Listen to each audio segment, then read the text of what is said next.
or Europe is just as smart as you. We studied together. I have had the opportunity of studying abroad, and I realized that they were no different. We were even smarter than them. We were topping our classes. You were topping your classes. So do not ever feel less than. With the right push, with the right platform like this, with the right belief, we will get there. So I have a charge for you this morning as you go through this symposium. These are a few thoughts, just 4, and then I'll be done. Turn the so-called climate risk associated with our industry into climate opportunities. Don't just try to survive the change, lead it. Number 2, champion integrity as your signature. We are too often saddled with shortcuts and corruption. And corruption doesn't steal our money. It steals our trust and our safety. 3, lead with context, not templates.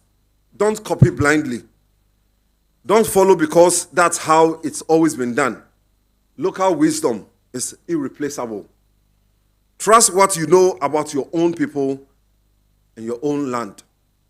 And finally, collaborate and share knowledge. None of us will get there alone. As the old African proverb goes, if you want to go fast, you do what? You go alone.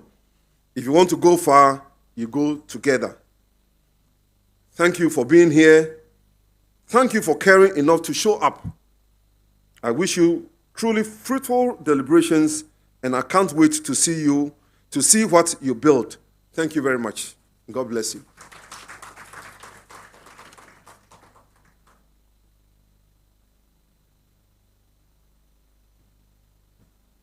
Thank you very much, Engineer Bempon. Let's give him a round of applause as he takes a seat. Thank you so much for setting the tone for today's discussion and for those words of wisdom. We are very grateful. We will now receive the Future Leaders Address from the chairperson of the FIDIC Africa Future Leaders Group, Madam Pauline Peary. She's a civil engineer with a Master of Engineering in Construction Management and a Bachelor of Engineering in Civil and Environmental Engineering from the University of Zambia. She has 10 years combined experience in road construction and water supply sectors in areas of feasibility studies, cost management, measurement engineering, and contract management and administration. She has served as ACEZ Future Leaders Group chairperson and is currently a FIDIC Africa Executive Committee member in the role of chairperson of the FIDIC Africa Future Leaders Committee. She's an advocate for the active participation of young consulting engineering professionals and champions engineering skills development and capacity building initiatives for young professionals across the African region. Let's welcome Madam Pauline Peary as she gives us the Future Leaders Address. With a round of applause, please.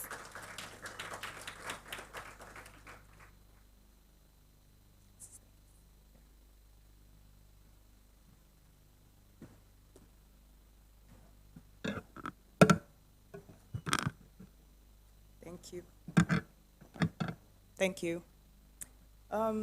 I think Engineer Bempong has really set the tone on the gravity of what our infrastructure challenges are today. So for myself, what I'm going to do is just share how exactly it is that we can participate. And so I'm both honored and excited to be here today in Accra, the heart of Ghana, because now we can finally settle the debate on who makes the best jollof rice between Nigeria and Ghana. I expect us to just, by the 12th of May, I want us to have a consensus. So please, I will check in with you at the end of all this. Now, on behalf of the FIDIC Africa Future Leaders Committee, I would like to extend our sincere gratitude to GCEA Local Organizing Committee for putting together this event for us. And I would really like to recognize Jean Baptista, the chairperson of the Ghana Consulting Engineers Association Future Leaders. I'm not sure if he's here. Is Jean here? I was really hoping that you could we could just see him and just give him some appreciation, because he's been very instrumental in putting this together. And not only has he been putting this event together, he's also a part of the Future Leaders Capacity Development Committee, so he's actually very active even on continental level. He's not here, but I really would like us to give him an appreciation, please. And I think Engineer Bempong did preempt on how critical it is in our infrastructure sector right now, because we are living through one of the most defining periods in our infrastructure story as Africa. Urbanization is accelerating, and we have and climate change is reshaping our risk landscape. And the gap between the needs of our infrastructure needs and also what it is that we have,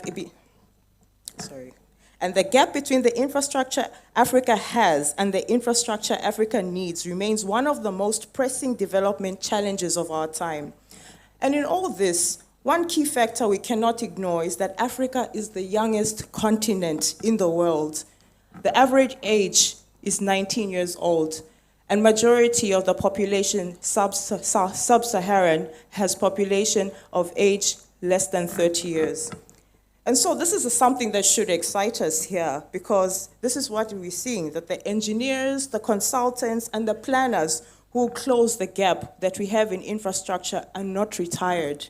They're sitting here right now. It's you and me.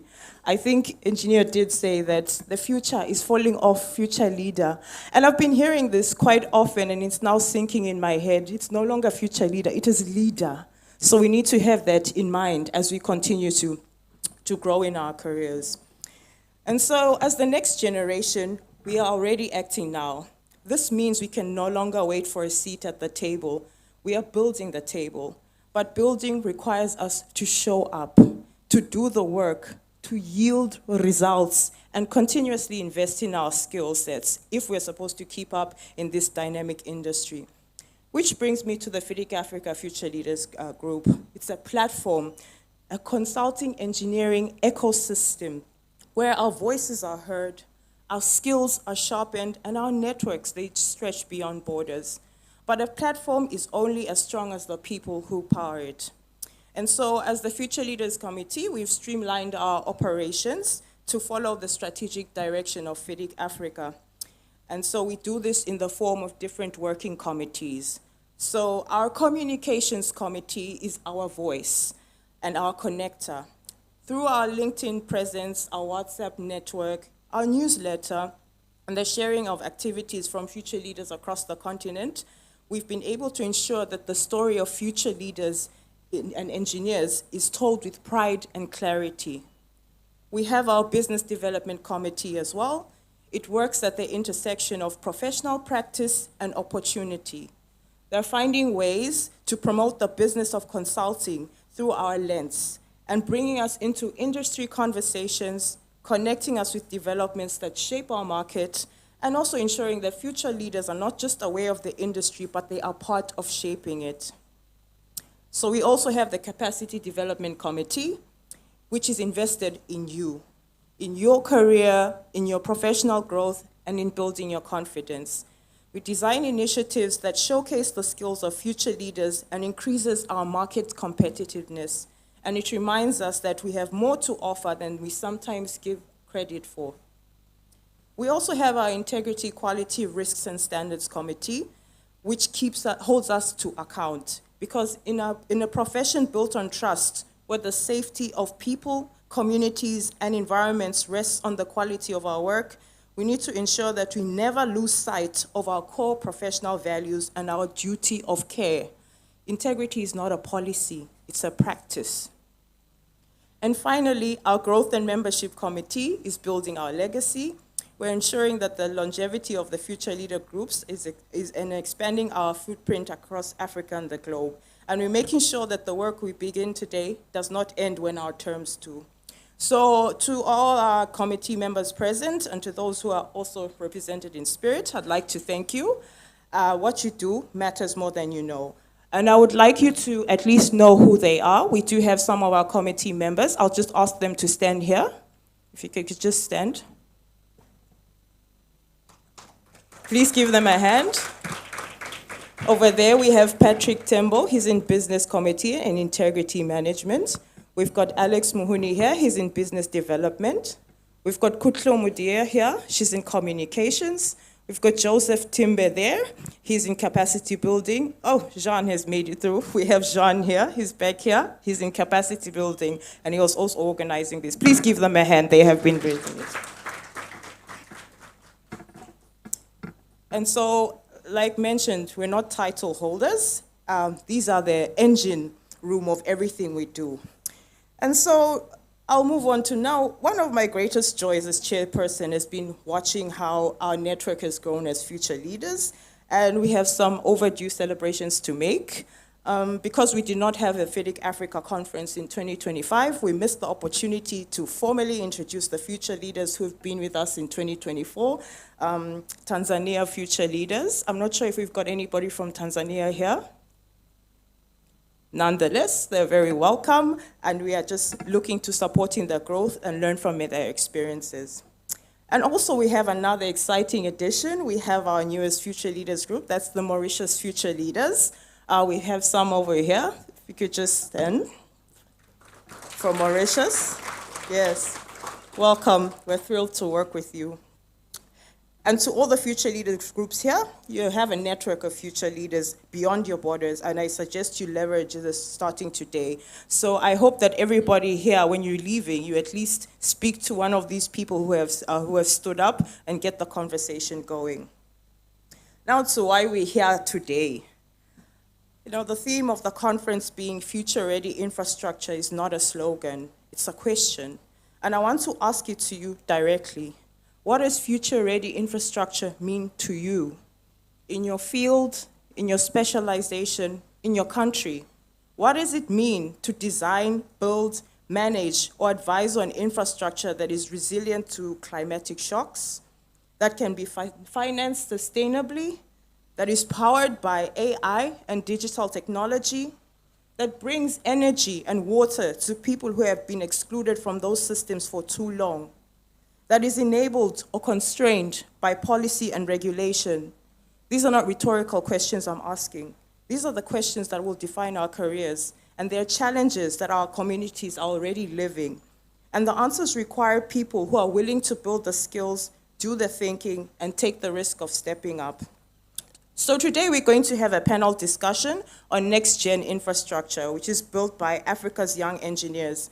And I'm excited about that, because we're going to explore what future-ready means in the African context. And we'll hear from emerging engineers who are actually grappling with these questions in the real world. So I don't want to preempt that conversation. It's going to have its own space and energy. But I will say this: future-ready infrastructure is not built by people who are waiting to feel ready. Because sooner or later, the word future is dropping from future leader, as our engineer did say just now. It's dropping. And in fact, you are a leader, because we are heading projects, we are assembling teams, we're designing solutions, so we are already there. So as we move through today's program and through the panel discussions, the workshops, and the conversations over lunch in the corridors, I want to challenge each one of you to just engage differently. Not as an observer sitting at the back, waiting to see what others decide, but as an implementer. Be someone who leaves today not with just new ideas, but with measurable, specific, time-bound actions that you'll actually take when you go back to your workplace. So today, ask the questions you have been meaning to ask.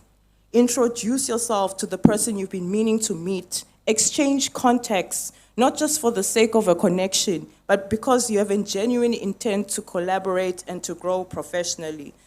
And I know that as future leaders, our time is our scarcest resource, and voluntary work sometimes feels like an unnecessary commitment that's adding to your pile of work. But it does have some return on investment, because you will develop as a team leader, a planner, as someone who executes. We are already doing that when we are assembling our project teams and we're coming up with solutions for in our workplace.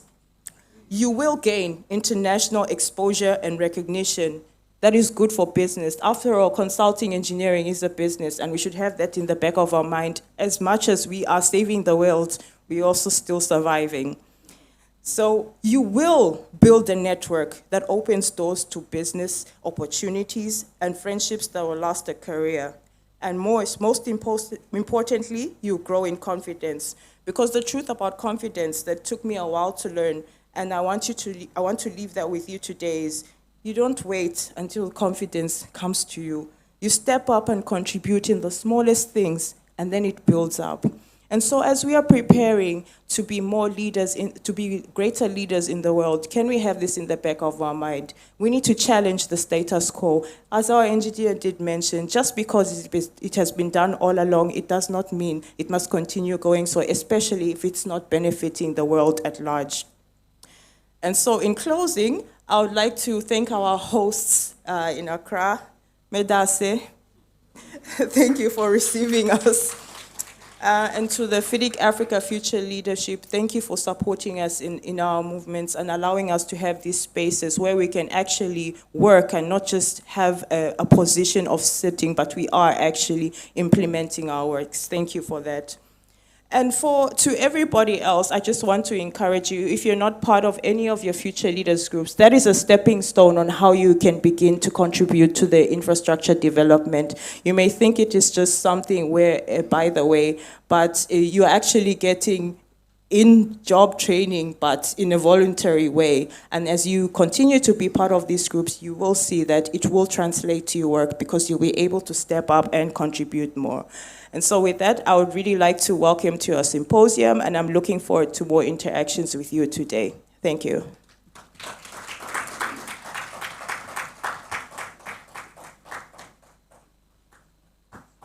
Thank you so much, Madam Pauline Peavy. I think we can do another round of applause for her.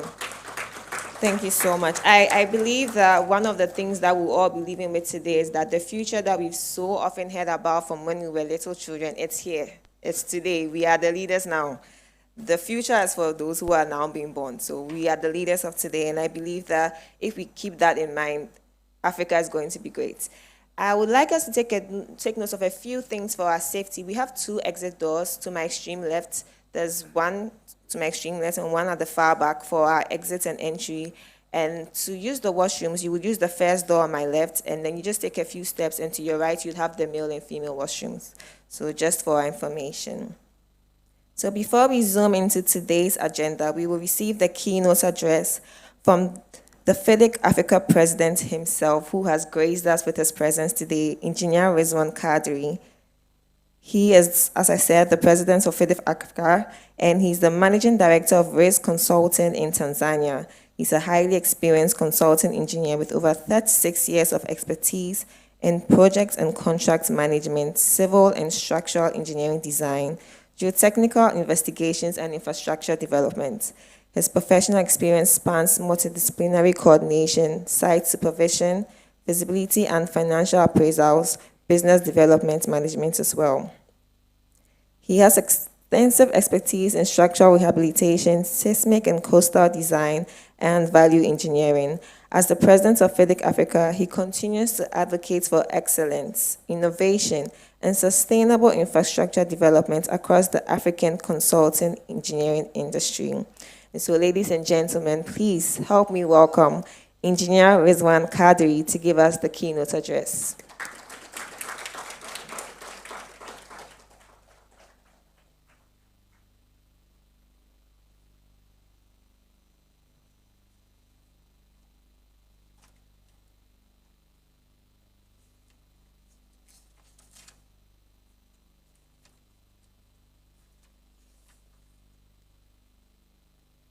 I don't know why this is a cross. Thank you. Thank you very much, Master of Ceremony, for the good introduction. I just wanted to correct it. If you've taken it from somewhere else, it's 38 years now, not 36.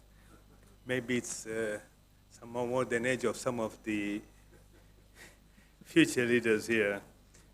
Secondly, I would like to thank Engineer Kwabena Bempong for his elaborative welcome as well. We are actually grateful to be here in Accra. This is my first time in Ghana. I've been all around Africa.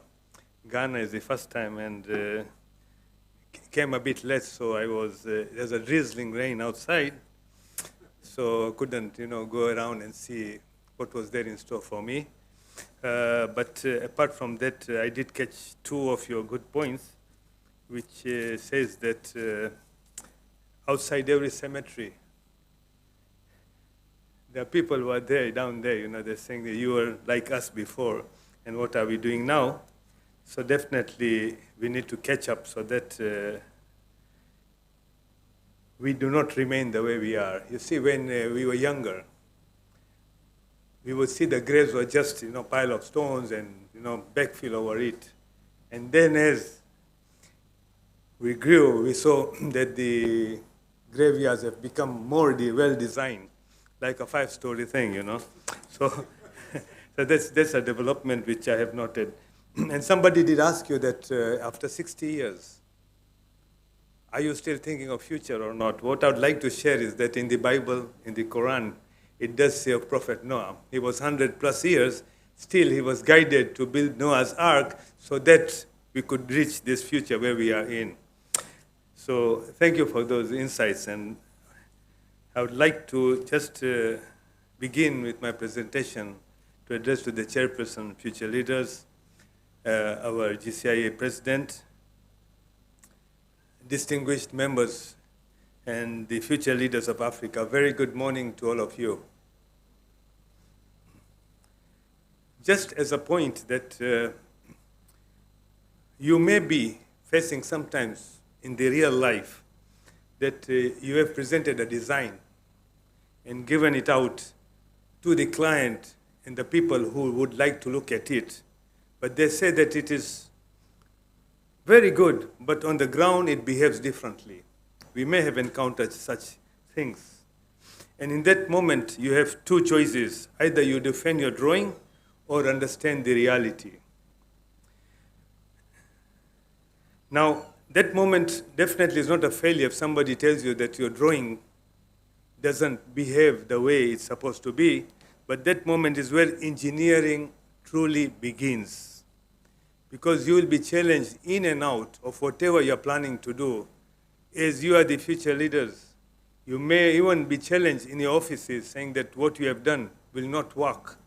So we do not need to get disappointed, depressed, or feel that really that might be the truth. Therefore, it takes a real engineer to smile, adjust, rethink, innovate, and say, all right, let's make it better, let's make it work even better so that it can meet the realities of what critics are telling us. So if you ever find your design being challenged by reality, don't panic, as eventually you will be congratulated and endorsed from a designer to a problem solver. So that is what we need to be, not only designing. You see, they say engineers are not social. When the music starts, they run away, they go away. So as you go on designing, you must have something else on your lapel pin saying that you are also a problem solver. So what Albert Einstein had mentioned a long time back is saying we cannot solve our problems with the same thinking we used when we created them. Future leaders, Africa's infrastructure moment is like a bell ringing. The moment is not on its way. It's already here. We cannot wait for it. It's now with us. Across Tanzania, where I come from, in Ghana itself, going down to South Africa, and beyond, decisions are being made today that will define how we move, live, build, trade, and grow for the next 50 years when you become my age. So how boldly will you shape the future in this context of resilient to climate changes? Those are the realities. We said that when there is a flood, our roads are not passable. We have a project in Tanzania whereby it was designed long time back, let's say about 20 years ago, 15, 20, and when it floods, that road is not passable. And now they found that they need a bridge over it so that the catchment does not interfere with what it is intended to do. So we have to be resilient. We have to be inclusive for all communities. We cannot just carry out our work in that 3x4 room and say that we are designing, but we need to make sure that we have enough information such that the communities are given what they actually require. We need to be adaptable for rapid growth. The growth, since we were, like what engineer mentioned, is that we did not have the privilege of IoT, Internet of Things. We never knew that this would come to us. Artificial intelligence, nope. So we started with calculators, slide rules, and then we came up with a simplified way of designing. And then how can we be adaptable for this rapid growth? Believe me, engineers now are so used to computers, they do not know preliminary engineering design. They just take shortcuts. They can model a 50-story building in a day. For us, it took ages. And we started with computers, PCs, which were at 286, 386. I had the privilege of designing in 1994, I believe, a 17-story building. So I loaded that in my PC, and the results took 24 hours the next day. Nowadays, it's just like this. So we have gone through those, so please be adaptable to rapid growth in the proper and correct context. And let us see how local content involvement is included in our design work. So if the bell is ringing, we need to look into this. So I did mention to you on Tanzania, but I'd like to take another example from Tanzania. We have what we call standard gauge railway. It's an electrical rail. It goes at 260 kilometers per hour. It's fantastic. Connects. It's planned to connect from Dar es Salaam up to countries like Congo, Rwanda, and Uganda. It's a major step towards regional integration. Its long-term value will depend not just on its speed, but on how well it connects economies, neighboring countries, and adapts to future demand. That is what we need to look at immediately, that how do we do this? That is not only a design, but the result is what we need to concentrate on. I believe in Ghana, we have road development in Accra and has improved mobility. I saw it last night. But while it was drizzling, we also need to look at the integrated systems of drainage, pedestrian access, and public transport, whether it's working in tandem, working together. I was there in South Africa last year. What we saw was the renewable energy initiatives. These have shown how infrastructure can balance sustainability with economic opportunity. We do not want this to go by without having a greater look into it. So future-ready infrastructure has to be intelligently adapted and not imported. Why I'm saying not imported is that we are the architects of the future. If we depend on people coming from outside and design whatever we need, we'll never work. I'll really tell you, in Tanzania, we design everything internally, whether it's roads, bridges, buildings, whatever. I just finished designing a 56-story building at my age with no problem at all. So it shouldn't be a challenge to these young engineers here. Don't import, just be able to work hard, and you will face the realities in the correct way. But then, barriers are always there, and they are real. So it is your role to see what is a barrier. How are you going to be limited to perform? So as young engineers, when you want to carry out a project, and that project might be something that you have always dreamt for, then you will encounter that the procurement processes are very slow. Secondly, there might be budget constraint, that project needs to be executed at a certain amount, but the budget is no longer there which can support that project. How do you cut it down? You can't cut down the legs and be able to walk. The third thing I would say is that sustainability sometimes is seen as optional. When you design something, and you want to make it sustainable, that's what it stands for. And they say, no, it's an option. Let's look at the other way, plan B, plan C, and plan D. This might actually create an issue. We always overlook maintenance. The airports which we build, huge airports. I just saw in Ethiopia the beautiful airport they have, and there's a Chinese there. Maintenance Chinese, why? We cannot maintain ourselves what we have been given. So he was there doing something, I have no idea what it was. Fifth is that to many of us, mentorships are an oversight. We think, or you see that peer-to-peer mentorship is adequate. It's not. You have to tap into wisdom. Look into it and don't term it as an oversight. Please understand that you are not just entering these systems, which I've mentioned, these 5 systems. You are going to evolve with them. That is your growth plan. Progress does not come from waiting. It comes from engaging. Like what was mentioned earlier, that we may not know who is sitting next to you. It's very important to take his or her business card, shake hands, talk to him or her, engage, networking. You may have the same situation at the FIDIC Africa conference, whereby you come in and meet people who may be able to make you move forward in the right manner. Technology is with us. We need it to serve everybody. We should not be discriminative. We do not go for technology that is only for a certain type of people. No, it's for everybody, it's for the humankind. The key question is, does it improve life for the end user? So whatever is on your table, before it goes out, the important thing is to see that will the end user get what he is asking for or what he has been dreaming for? Because we all dream. You may be dreaming of designing something perfect, but the other guy might be dreaming something different. I have a staff who lives roughly 25 kilometers away, but he arrives every day at 8:30. So because of him, I have changed my office hours to 9 o'clock, just in gratitude.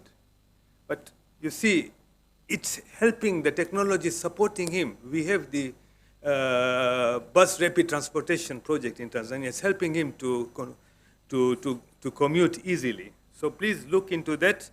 If any technology is not accessible, if it is not efficient, then you may term it as it has failed. So across Africa, system must work in real conditions, and conditions are here. We have our conditions. The conditions in Ghana are very relevant to conditions in Tanzania. It's 30 degrees here, it's also 30 degrees centigrade in Dar es Salaam at the moment. Maybe up north, I believe it's a bit cooler, so it does change, but the conditions are already there and they are real. You need to understand them. Solutions, whichever we give, must have a priority that it can be maintained locally. I'd like to share one project whereby the Chinese built a VIP terminal in Dar es Salaam. This is about 35 years ago. We had to remove all the HVAC system because they are working on the platform that they didn't have the parts available at all. The motherboards, etc., would not be available. So we had to change that. So it didn't work. It didn't support the system because they wanted to dump something saying that it's free, it's cheap, but it never worked for us. It became more expensive. Innovation must address everyday needs. You may be innovative, but it should address your needs of today and of tomorrow. Sustainability should be a necessity. It must be included in all our projects in the right manner. So technology should not widen gaps. It should bridge them. So looking at the real cost, being innovative is often so expensive, but what is the cost of doing nothing? We may see something and we just keep quiet. And keeping quiet is not ignorance. It's just that you don't want to be a backbencher and not contribute. Do contribute, because it's important to be part of the system. So what happens that in the real cost scenario, rebuilding of failing infrastructure is all over. There was a presentation by a professor in Spain. He wanted to present a paper at our GIC conference in Cape Town. Unfortunately, he couldn't make it for one reason or another, but I would like to ask FIDIC future leaders to accommodate him so that he can speak to the future leaders sometimes when you are ready, that he's saying that he's got data of all the infrastructure in America which are failing because they are not maintained and they're old. They are serving the purpose, but it will not last for a longer time from now. So that is what we're saying, that rebuilding failing infrastructure is a real cost. Expanding systems that we cannot scale. We have systems which are so huge, or we plan it to be so huge that how do we go about? That is something which we need to look at. And then we normally ignore environmental risks. There are so many risks associated. We say, yes, this project can happen in this manner. The environmental and social impact assessment is not done in the right manner, and the risks are with us, and it has got an immense risk. Like I told you in the beginning, that we have the Jangwani Bridge there. That is the real cost which the country is now facing. Maintenance has no priority, will be a real cost. So look at maintenance, put it in your dossier and say this should be included in the cost, and whether it's periodic maintenance, whether it's routine maintenance, or whether it is one-off maintenance, but it has to be looked into critically. The truth is simple. Inaction, indecisive, and procrastination is expensive. Please, that is a point I would like to look into. Now, can we ourselves make us think in life cycles? Infrastructure is not just about completion. It is about continuity. It has to be progressive throughout. Future leaders must think beyond the ribbon-cutting moment. We sometimes get so happy that the project is being commissioned, the ribbon is there, and the chief guest has come, the ribbon is cut. But now we have to think beyond the ribbon-cutting experience and make sure that it can be maintained. And with this life cycle, that project will remain financially sustainable. Will it still work? We do mention we designed for 50 years, but at least, for example, if it's a road, the pavement design goes for 20, 25, 30 years. We have to look into that. That's a life cycle of it. But great engineers do not just build. They plan for longevity. So if it is longevity, look into it properly. I would like to ask you somehow that, do you all understand what is data? Do you understand data, yeah? Why it is important is because, you know, we have this internet. We have the fiber cable as well, and it is underutilized in Africa. In Tanzania, of course, it is underutilized, and part of it is being rented out to European countries, where we don't have data enough to send out or get. So local knowledge, whatever you have, is data. Whatever information you have of your country, of your location, or where you belong to, is a data which we do not look at it critically. We do not compile it because it is necessary that sometimes you may be asked for and you can relate it to somebody that what it is about. So Africa's solutions are often already here, but when we come and decide and discuss what is to be done, we just say in 2 words, I don't know, or maybe I have no idea. So that data is with you. We have to maintain it, keep it in records, and that fiber cable will be able to be used in the right manner. So local knowledge offers contextual understanding. It assists when you want to carry out practically innovations. And all the approaches which you have to carry out as far as they are sustainable, will only be possible if you have enough local information. In Ghana, community-driven water systems, I have been told, enhance ownership. So every community have got their own water system, but those communities become owners. So that is something really good, because they know that this is now for them. In South Africa, I was told that locally adapted housing responds to real needs. And now this is happening throughout Africa, that we have development of housing estates, and then they are sold to the owners, so that they now are the occupiers and the owners.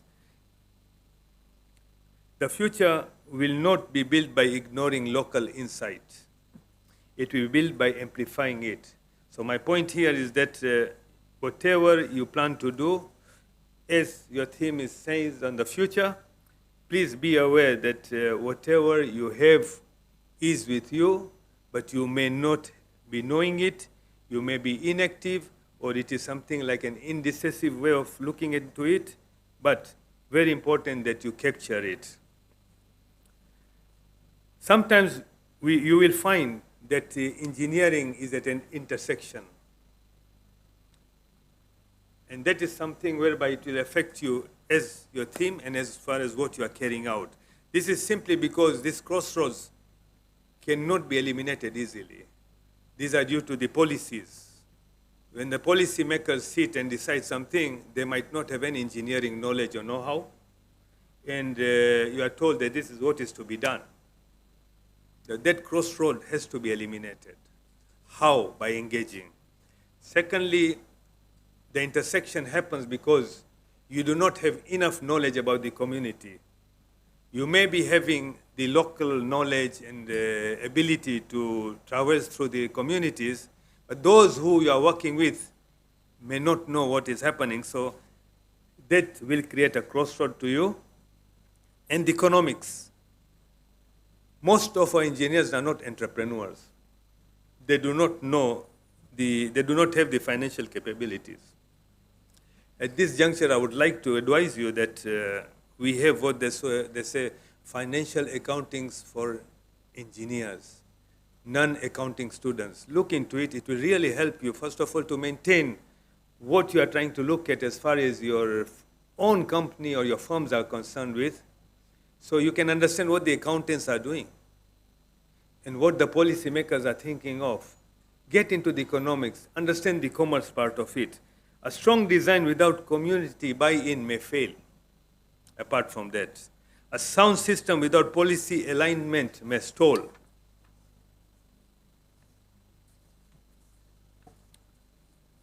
So you are not just engineers. You are more than engineers. You are the connectors between ideas and the impact which is going to happen. You are the connectors. So whoever brings in the idea and where you want it to impact, you are the one in between. Think about it and think it in the right way. So engineers, skills and mindsets are very much important. To lead the future, you need more than technical skills, something more than that. And what it is, you need to be curious. Curiosity is necessary. You need to have courage to speak out. You need to look at how adaptability concerns with your project or with yourself. Don't forget ethics and integrity. That is very much important. Paulina just mentioned there's a committee of integrity, ethics, and whatever. So that's very much important. You go with it as you traverse this world. The final thing I'd like to talk about these particular skills is, are we collaborating? Is there teamwork amongst ourselves in the offices or out of offices when we meet? Are we planning to have something as a shared objective rather than something whereby you say a body in motion will continue to remain in motion unless you remember Newton's, huh? So Nelson Mandela wisely said, it always seems impossible until it is done. And I'd like to say is that if it is done, then you must go back and see how it was done. And these five items I mentioned, curiosity, courage, adaptability, integrity, and collaboration, should be on your fingertips. 5 fingers, 5 pointers. Further, as a guide, we have those engineers who are reactive and other engineers who are proactive. A reactive engineer adapts to change. A proactive engineer drives it. He will shape the direction because he's a vector quantity, isn't it? He's not scalar. You remember all this, yeah? Physics. So, you know, I don't want to go into physics, but that is the difference. So, I have seen that a reactive engineer will complete his projects. But if you are proactive, you will transform the system in order to get what you actually want. So that is my heartfelt suggestion that you look into that, because Africa does not just need engineers who respond. It needs engineers who lead. Are we together? Final thought, you are not too early, you are right on time. This is your time. The infrastructure Africa builds today will carry your ideas or your decisions and your leadership for decades. One thing you should not forget is that best practices should be singled out. If there is a best practices which is happening in Nigeria, send somebody to look into it and bring it back.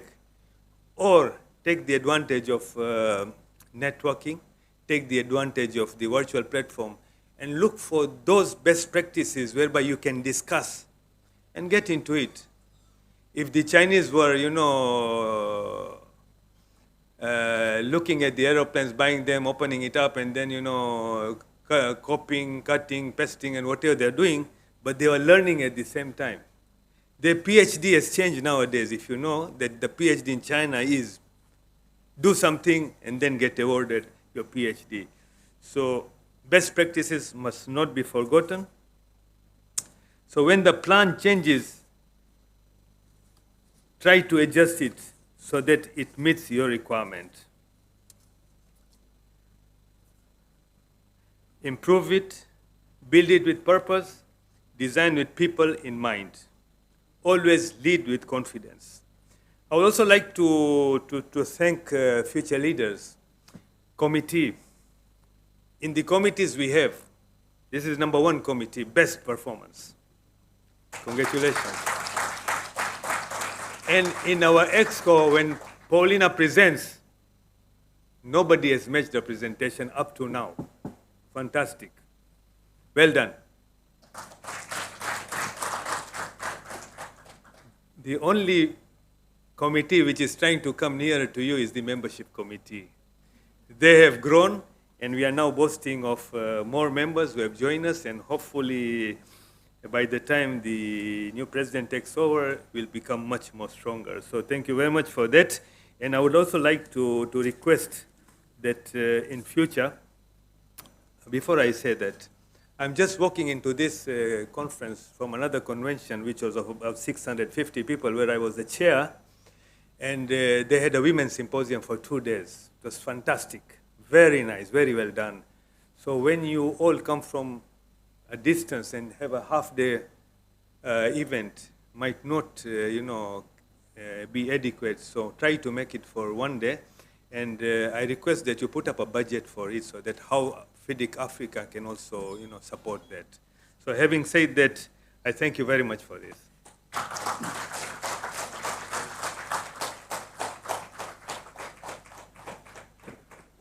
Thank you very much, Engineer Rizwan Kaji. Let's do it again for him. I believe from all our 3 speakers, there's one running theme that I am picking: local and context. We really need to develop solutions for our local context. Engineer Bimpo mentioned local wisdom. And I want to believe that in today's discussion, as we gather in this room, there'll be a lot of solutions that will be birthed today that we'll take back to our various countries. Now that we've heard from all speakers, I believe a solid foundation has been built for our panel discussion. But before we zoom into that, we'll go on a quick coffee break. So for 30 minutes, Let's all move towards the end of the room, treat ourselves to some snacks, some coffee, some tea, network, get to know ourselves, and then we'll return in 30 minutes for our panel discussion. Thank you.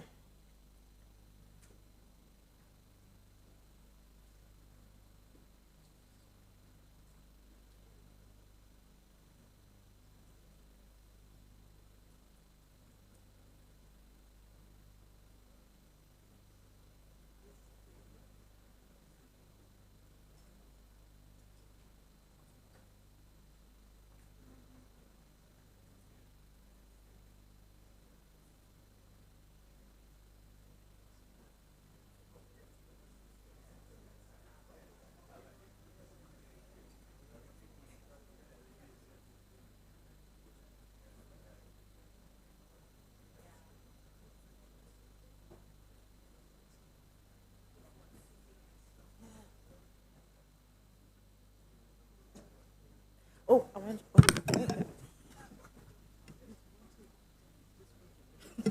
Okay.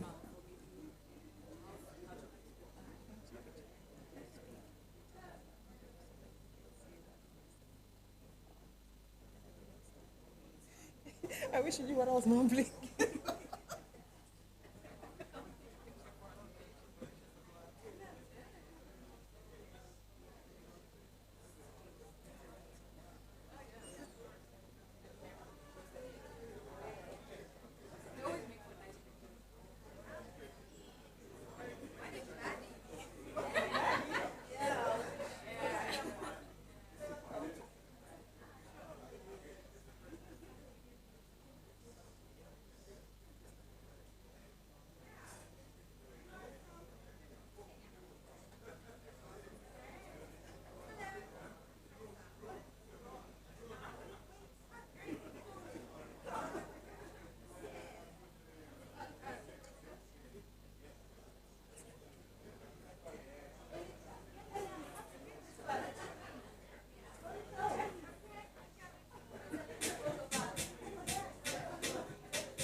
Now there's more Kivo inside. More to enjoy, more to share. Fortified with iron, zinc, and vitamin A. More Kivo inside, more joy for you. More Kivo inside, more joy for you. The taste you love me, just for you. More Kivo inside, more joy for you. Kivo has got Ghana through it.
30 minutes we allocated. So I crave your indulgence that we all settle down so that we can resume our session. Thank you very much.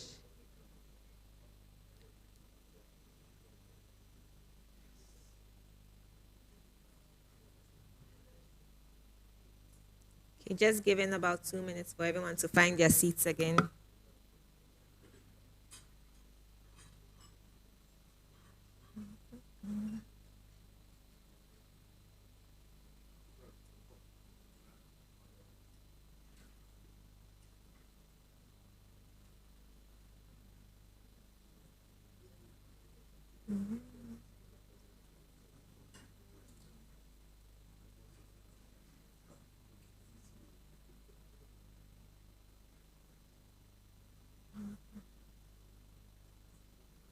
Okay, a few more seconds.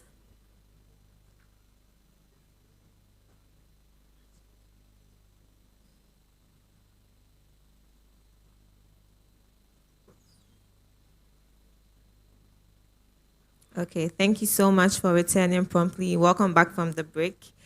I believe you're all now pumped up and ready for our panel discussion after the snacks and the tea and coffee. So we now zoom into our panel discussion for the day on the topic Next Gen Infrastructure Built by Africa's Young Engineers. And our moderator for this session is our esteemed FIDIC Africa President, FIDIC Future Leaders President, I beg your pardon, who earlier addressed as Madam Pauline Peary. And for the sake of those who joined us later, I'll just run through her bio briefly. She's a civil engineer from Zambia with experience in both the road construction and water supply sectors, with expertise spanning feasibility studies, cost management, and contract administration. And she currently serves as the chairperson of the FIDIC Africa Future Leaders Committee and is an ESCO member as well, where she actively champions skills development and greater participation of young professionals within the consulting engineering industry across Africa. And so, ladies and gentlemen, please let's give her a round of applause as she joins me on stage to welcome our panelists and leaders in this session. Please let's keep clapping. Thank you. Okay, I leave you in her hands now. Thank you.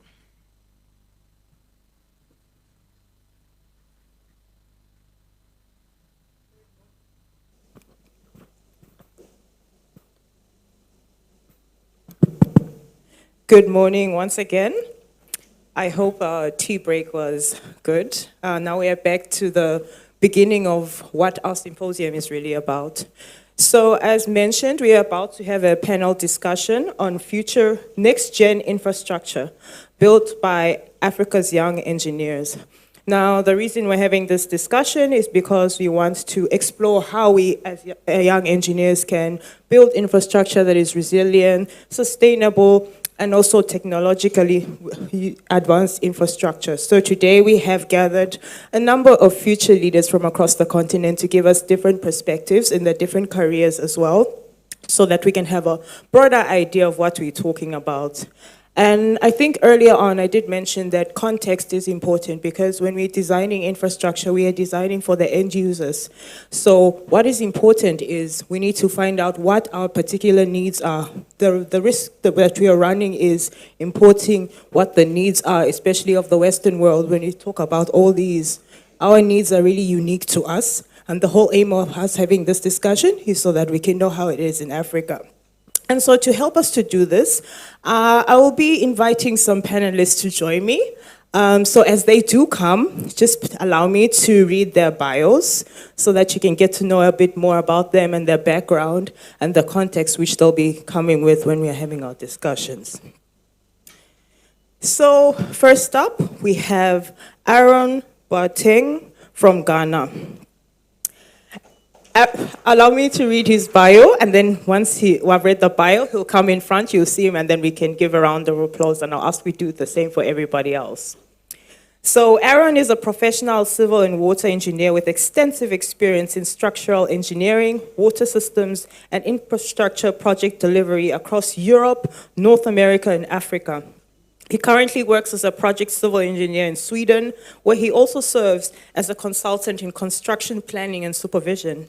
In addition to his engineering expertise, he's an AI specialist in civil engineering solutions, collaborating with companies in Sweden, Canada, Ghana to integrate intelligent technologies into engineering workflows. He has worked on Budgework AI solution, an AI tool designed to improve administrative efficiency in engineering processes, streamlining documentation, coordination, and decision support. He will be giving a demonstration of that later, so that's going to be a nice touch to it also. Can we welcome Aaron to the stage?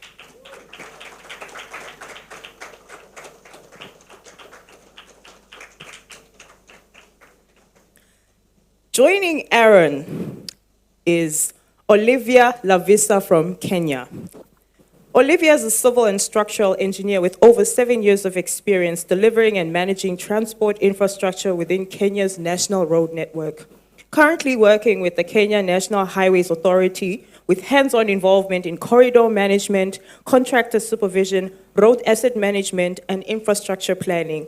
Her work sits at the intersection of infrastructure delivery, systems thinking, and research, with a growing focus on designing infrastructure that is responsive to human behavior, environmentally sustainable, and resilient within rapidly urbanizing African context.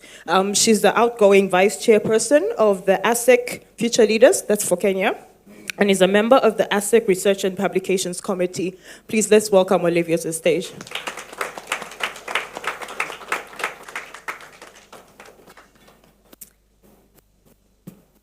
We also have Sunaina Dorgachurn from Mauritius. Sunaina is an M&E consultant with 6 years of experience in the technical and contractual delivery of infrastructure projects. Work experience spans engineering calculations, design inputs, and technical specification writing, alongside the preparation of contract documentation under the FIDIC Yellow Book. A graduate of the University of Mauritius in mechanical engineering, Sunaina has contributed to desalination and water distribution projects in Rodriguez Island, supporting efforts to address water scarcity through resilient system design, including pumping infrastructure. Particular interest lies in sustainable and climate-resilient infrastructure with a focus on practical, forward-thinking engineering solutions for Africa. Please welcome Sunaina.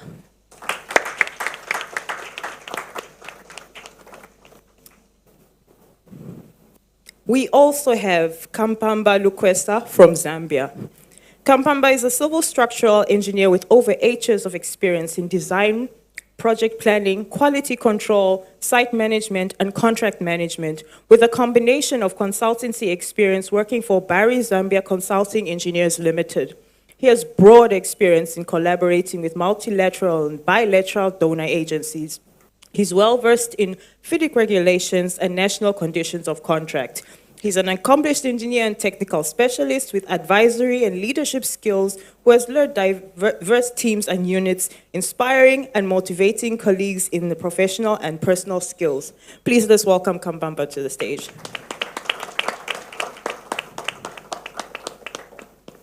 And our final panelist is Tsebo Kwena from South Africa.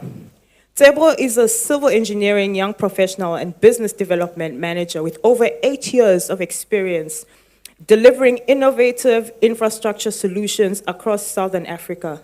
His technical expertise spans municipal water schemes, pump stations, stormwater drainage designs, bulk pipelines, and special economic zone feasibility studies. He's a certified disciplined agile Scrum Master from PMI and a Tech CIOB member. He's also contributed to committees within FAEO and the Council for Built Environment, also previously holding national leadership roles in South African Institution of Civil Engineering.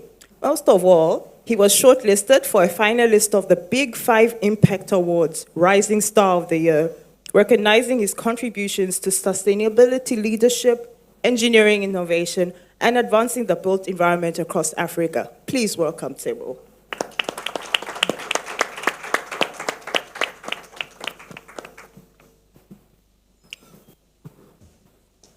Welcome, panelists. Today, as we get the conversation started, I'd really like us to firstly hone in when we shaping the context of what we're talking about. As I have mentioned, we do run the risk of taking up a definition that is based on the Western world.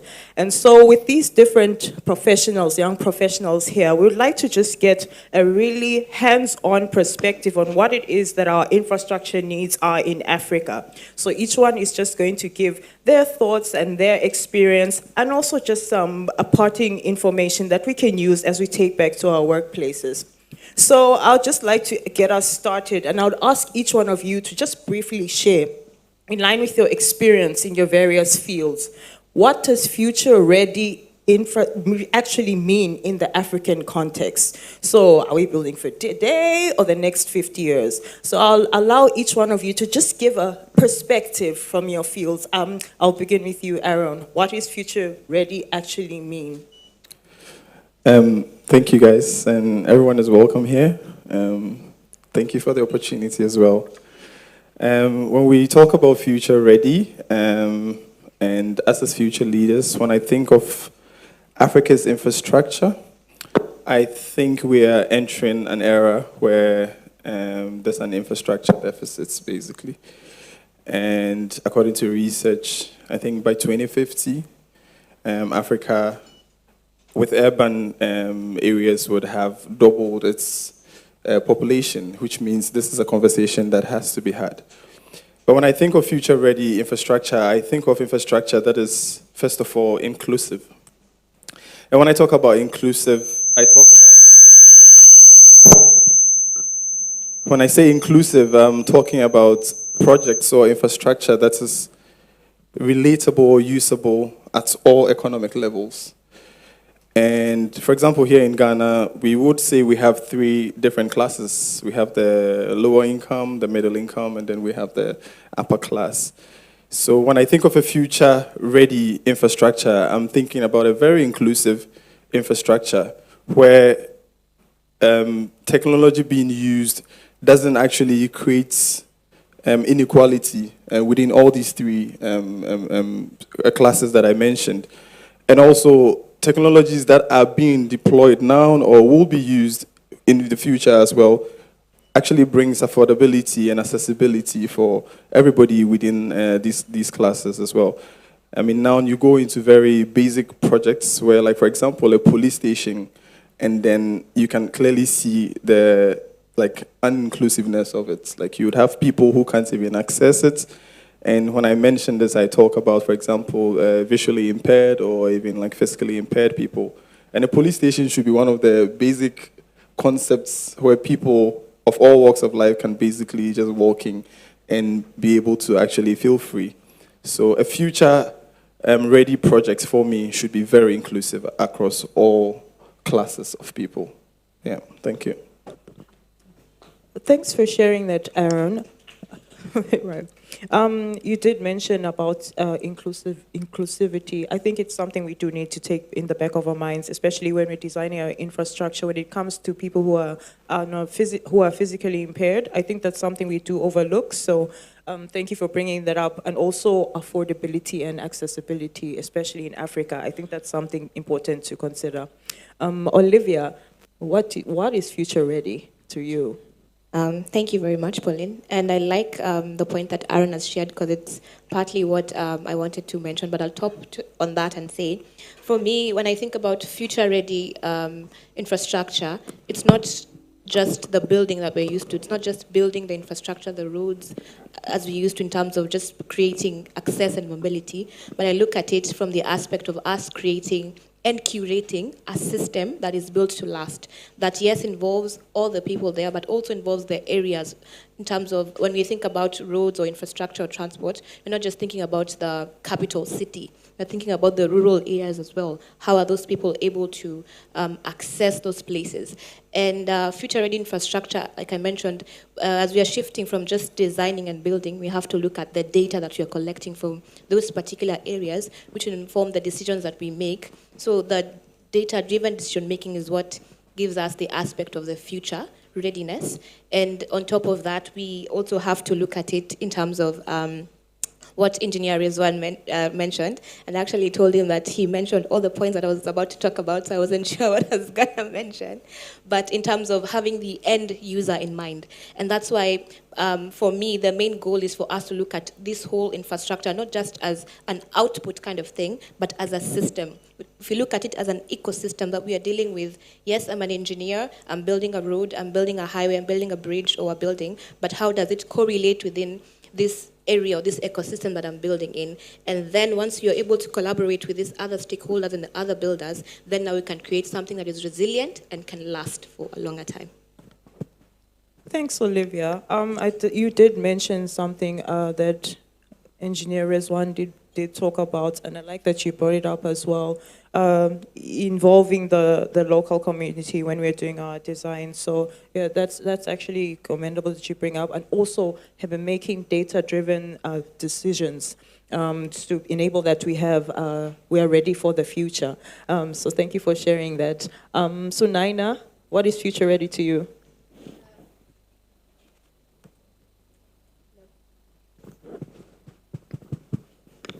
Thank you, Pauline. Hi, everyone. Future ready to me, I have a few points in common with Aaron and what Olivia just said, but let me just put it into my own words. With someone from a mechanical engineering background, I see infrastructure through the lens of systems, how we build, operate, maintain the assets that we invest into our infrastructure. And future ready is not just about, the word future itself can be very vague. We are thinking about the future as if we are talking about young engineers or the younger persons.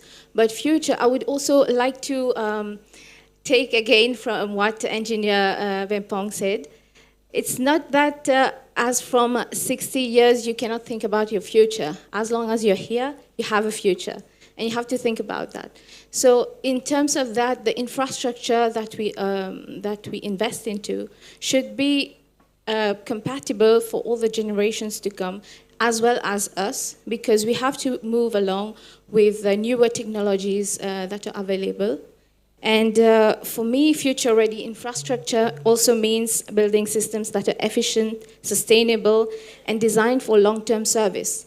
And also for the future generation to also be able to adapt to the newer systems that we are designing. It should not be exclusive. And I will just take again the point of inclusivity. It should not be exclusive to just a small bunch of people. It should be inclusive for all. Everyone should be able to understand the world in which we live in, its infrastructure, and the ecosystem that it creates as well. And well, future ready means infrastructure that can sustain the future pressure, the population growth, climate changes, resource scarcity. And well, in my field, I talk a lot about water scarcity, which is one of the main things that I work in back in Mauritius. And this is a very important thing. Water is, it forms part of infrastructure, because without that, we cannot have more of the infrastructure, be it AI, which comes in, or anything else. In the physical world, water scarcity is still a problem. And we, as engineers, are trying to make things better through design and our knowledge and everything that we are learning from everyone. Thank you. Thanks, Sunaina. I think you captured it perfectly when what we are talking about when we're talking about context. You did mention that where you're from in Mauritius, water scarcity is an issue. And that's exactly what we need to do. We need to define what it is our critical needs, infrastructure needs are. And you also touched on something that's important, that consideration of life cycle design, the whole life cycle, infrastructure life cycle. You know, it's not just about the building existing now, but we also need to continue to maintain these, because the deterioration process is going to continue. We can't ignore that aspect. And it looks like we're going to be designing for Engineer Bempong. It doesn't matter. Even if he's 70 or 80, we have you in mind as well. She did mention something about considering all generations when we're doing our design. Thank you, Sonaina. Kampamba, what's future ready to you? Okay, thank you, Pauline. Good morning, all. So for me, future ready, I'll talk about it from a contractual and engineering perspective. This is something that also aligns with FIDIC emphasis, which is fitness for purpose. I'll talk about risk allocation and also sustainable project delivery, which is, in this sense, we need to look at the future on a more sustainable practice and way. I'll give an example of future-ready projects without sustainable still don't have a bright future. But I would, with inclusion of sustainable and obviously when we look at the fitness of purpose in FIDIC, we're looking at the risks that it comes with, and also we're looking at the quality and also the long-term goals of the project, even after the project completion, is what the ready infrastructure means and looks to us. So this is something that I can comment about that. Thanks, Kampamba. Sure. Like you mentioned, fit for purpose. I think that is something we always hear as engineers. And when we're designing our infrastructure, we also need to consider the long-term goal, even after the project has been completed. So that is the context of the future ready that you brought, which you should also consider. Thank you for that. And then Tsebo, what is future ready to you? Thank you. So I'm basically going to add on to what the other speakers have mentioned as well, but I'll start with basically by saying, as a civil engineer, we actually design for people and we build for people, and that's why it's called civil engineering, civilization. And the speakers did touch on that, designing for the end user. So in South Africa, when we look at our infrastructure report, which is done by the South African Institute of Civil Engineering, it's similar to the report card that you'd give to your parents, which rates infrastructure from A to E, right? So it's also divided into categories, being social infrastructure, that could be hospitals, water and sanitation, etc. Then your economic, could be like your roads and the Gautrain that we have as well. But if you look at it, none of us would like to actually go home and show our parents that we've got an E on a report card, right? So definitely not. So being future ready is making sure that when we design and we build our infrastructure, we create world-class infrastructure. And that's why I want to look at SDG 11, which talks about smart infrastructure and smart cities. So we need to have systems that are integrated. For example, if you take someone from the township and they need to get to the city for work, they should have like something on their cell phones that actually lets them know that the nearest taxi or bus is just outside their doorstep, which will connect them to the train, then gets them to work, and that's sustainable. Looking at real-time systems data, we spoke about data. We need to look at maintenance of our infrastructure. So using digital twins, we can actually basically look at our infrastructure from a system and say, okay, based on the design life of this, we need to maintain it every 2 years or 2 weeks.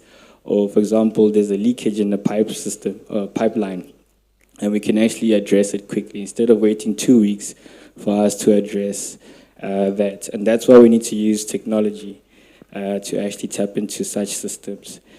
And I think when we're looking at also water quality, one of our speakers mentioned that having such sensors, using technology again, we're able to monitor and make sure that the water quality that we consume is actually adequate for us to consume, and we're not really harming people as well. So that's just my understanding of future ready. Thank you. Thank you, Tsebo. I think you did mention something which is really close to all of us, which is needing integrated systems. I will say this every single time. Africa is just one big country. We are just living in different districts. Because how many times have you gone to one office, they tell you, go to room 203, you go there, and then you go to the department or what? Our systems are not integrated. And I think this is something that we do need to consider when we're doing our future-ready infrastructure. Also, you did touch on real-time systems. The data that we're using should be able to help us to make decisions for the future, and it does help when we do have real-time systems for us. So thank you for sharing that with us. And so now that we have gotten into the context of what it is within the different fields that we have, we want to talk about the practical application, because it is one thing to talk about it, but how is it actually happening on the ground? How is it implemented? You know, because we do have a lot of buzzwords surrounding technology and innovation, like smart infrastructure, I think it was mentioned, digital twinning, AI-assisted design. So I'd just like to get some grounded examples of how exactly technology and innovation is being applied in the sector. So I'm going to ask all of you again, if you could just talk about the application of technology and its benefits on engineering service delivery, just within your fields, from the line of work that you do. I think this time around, I'll start with you, Tsebo. You can just share some application of technology just within your space. Okay, and I'm going to continue from where I left off in terms of using technology, because we should also look at our infrastructure as a national asset. So that's why we need to create these asset registers. So when I was working in Cape Town, and we had to do these site inspections, so basically analyze bridges, we had to use technology to actually capture the data, because the municipality had PDFs. And imagine taking PDFs of water, like you mentioned earlier. Then you go to water and sanitation, they give you PDFs. You go to electricity, they give you PDFs. Then you go to roads department, it's PDFs. But what we've done is that we've actually integrated that system into one using ArcGIS, capturing all that data, and then basically putting it onto a cloud, so that even when the municipality wants to go out to do maintenance, they were able to see, okay, this is going to be worth 10 million rand to basically prioritize this bridge or that pipe or this. So in terms of technology, I think that's where maintenance is actually working, when we're using technology just to make sure that we maintain our infrastructure. Yeah. Thanks for sharing. Yes, we do talk about having a central repository for our information, that it's going to help us in influencing our decision making. Kampamba, so can you share any applications of technology just in engineering services delivery within your sector? Okay, thank you, Pauline. On that one, I'll talk about BIM. I'll talk about the use of BIM in construction, especially on road projects. You can imagine constructing a 360-kilometer road where you have no use of BIM, and once you probably get BIM to help with data and also record purposes and things like that, it becomes much more easier. So I understand it in that way, to say BIM has also really helped. And also in areas where you have to, let's say on high-rise buildings, where you need to do a few other inspections and things like that, not only are you using BIM, but also the use of drones and in checking either the quality or trying to find out exactly what has been installed and things like that.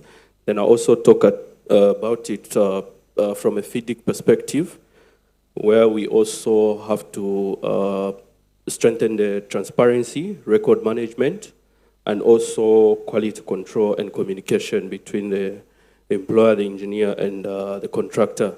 The use of technology, I think, is fast growing.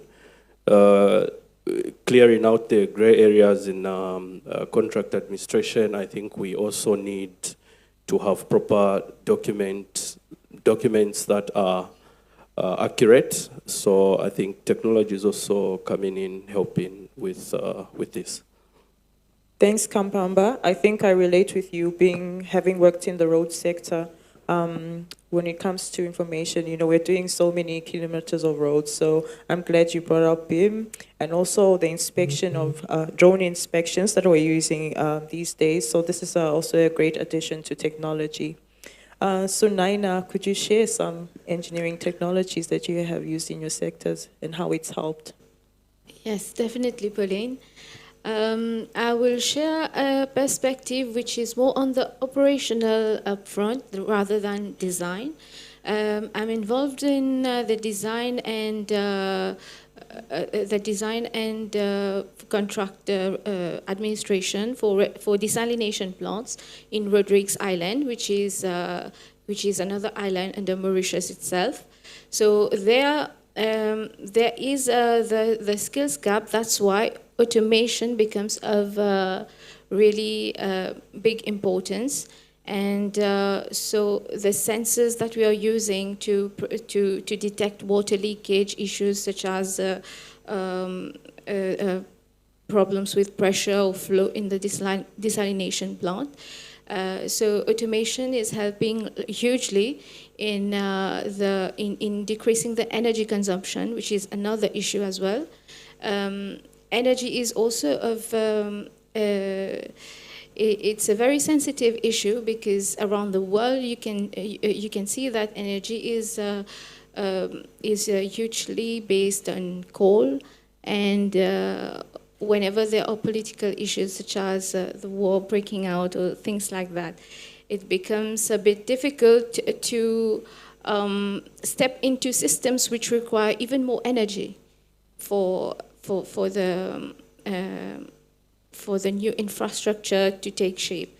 So that's where automation, when it is helping, we are also going towards the solar farming around the world. I think it's very common that even in Ghana, in Kenya, we've done a transit there. I've seen a lot of solar panels on the roofs, and in Mauritius as well, they're doing a lot of initiatives to build solar farms and introduce automation, which is a brilliant aspect of technology that we see.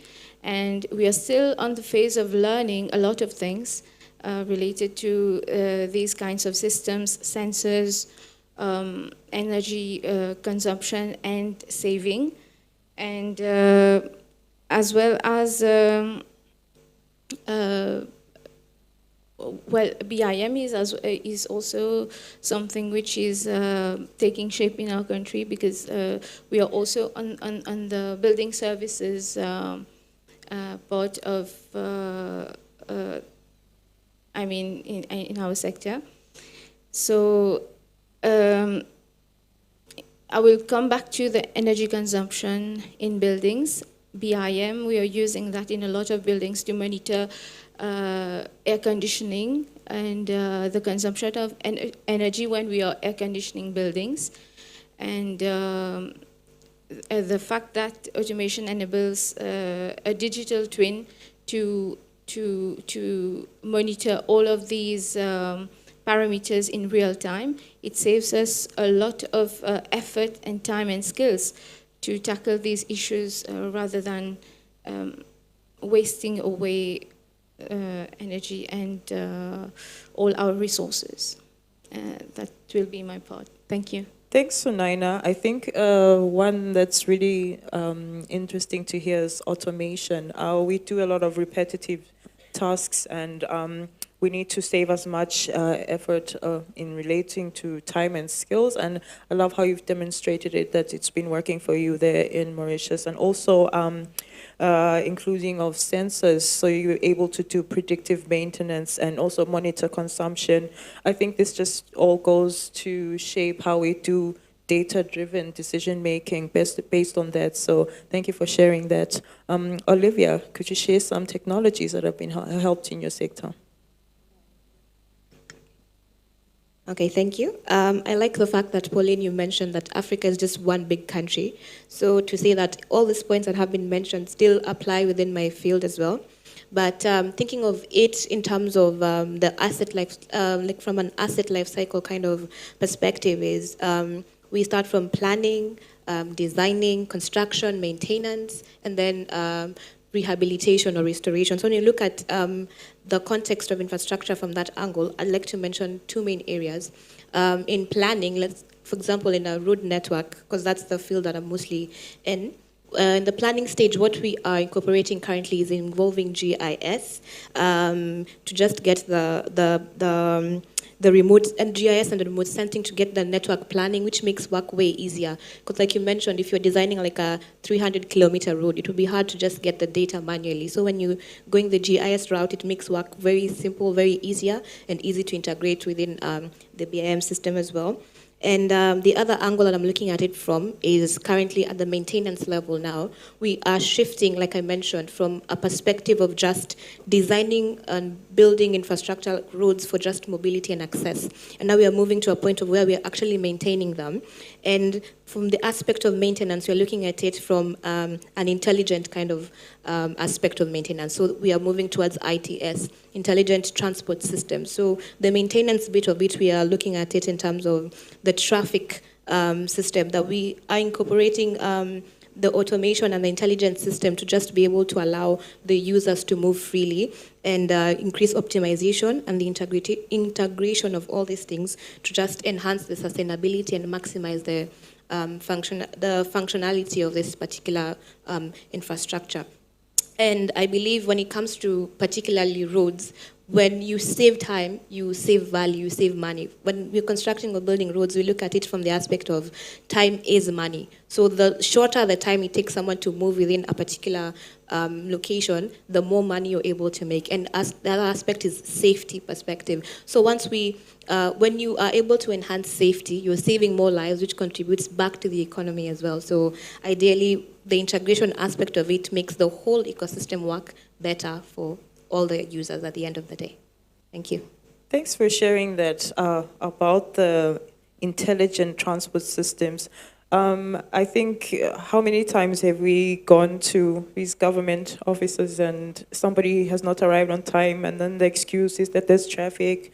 And one of our biggest issues as we are getting more urbanized is we're having more people are buying more cars, who wants to get on a bus now? So traffic is one big issue that we are experiencing, heavy traffic. And also, I did like how you spoke on the planning aspect about GIS. We're still going back to integrated systems. So that is also a great technology that we can apply every day. Aaron, you could share within your space. In my space of basically innovation and strategy, I think there are many transformative technologies that are being used. And for me, I'll just address the elephant in the room. It's artificial intelligence. When we talk about artificial intelligence, like everybody is thinking something big and all those things. There are so many things that are already being used. I mean, my dad would take his phone and just go to Google and just type, where would I find the nearest African mat or something? And I feel like that informs his decision making, and is a technology that people are literally using in their daily lives every single day to make informed decisions. In the space of strategy, whenever I get into companies and I'm trying to find out ways with which work can be done or projects can be delivered, like on time, I feel like people are scared when you talk about the concept of artificial intelligence. And everybody in this room, literally one way or the other, has some form of artificial intelligence they are using. We all use these standalone AI tools like ChatGPT, Claude, and all these things. We use them every single day. And those are things that are, like pushing or transforming our projects and our infrastructure, like in recent times. I have had the privilege of working with some very smart people that have also come up with certain tools that are being used in the structural space. And I think 2 weeks ago, I had a friend do a presentation at the Ghana Institute of Engineering, where he had come up with a tool called Polaris. And all you basically have to do is just tell it, I just want you to design a 4-story building, and just sit back and it literally does all the detailing and, gives you everything that you need and all that. So these are tools that are currently in the system that people are actually using to, do scheduling, construction scheduling optimization, find ways to actually cut down costs and all those things. So when I think of technologies that are being used, I don't want people to think of crazy softwares or things like everything that we're doing one way or the other now. Once we get on the internet and do anything, whether it's Google Maps, whether it's Google, anything, those are tools that are being used to make informative decisions in everything that we are doing. So I think these are some of the examples of things that's in the system that have been transformative. Yeah. Thank you for sharing that, particularly about AI. I'm just having a flashback about what Engineer Rizwan did mention, that nowadays people are just doing in seconds, they're doing. You did give an example. Someone just prompts and you can already people can create apps now. So we're using AI in our everyday lives, and I think we need to find out how we can work smarter and faster, but of course with our basic engineering knowledge. So thank you for sharing about how it's actually helping to create our desired results. Now you have shared, everybody has shared the practical ways with the different technologies that they're using, be it BIM, GIS, AI, how it has helped to improve services. Now, as we are continuing to be future-oriented, we do need to consider what's happening in the present to help us determine what we're going to do for the future. And one thing that we cannot ignore, we do have some barriers to the adoption of technology. I'm sure we've heard more than once how Africa's uptake of technology is actually low.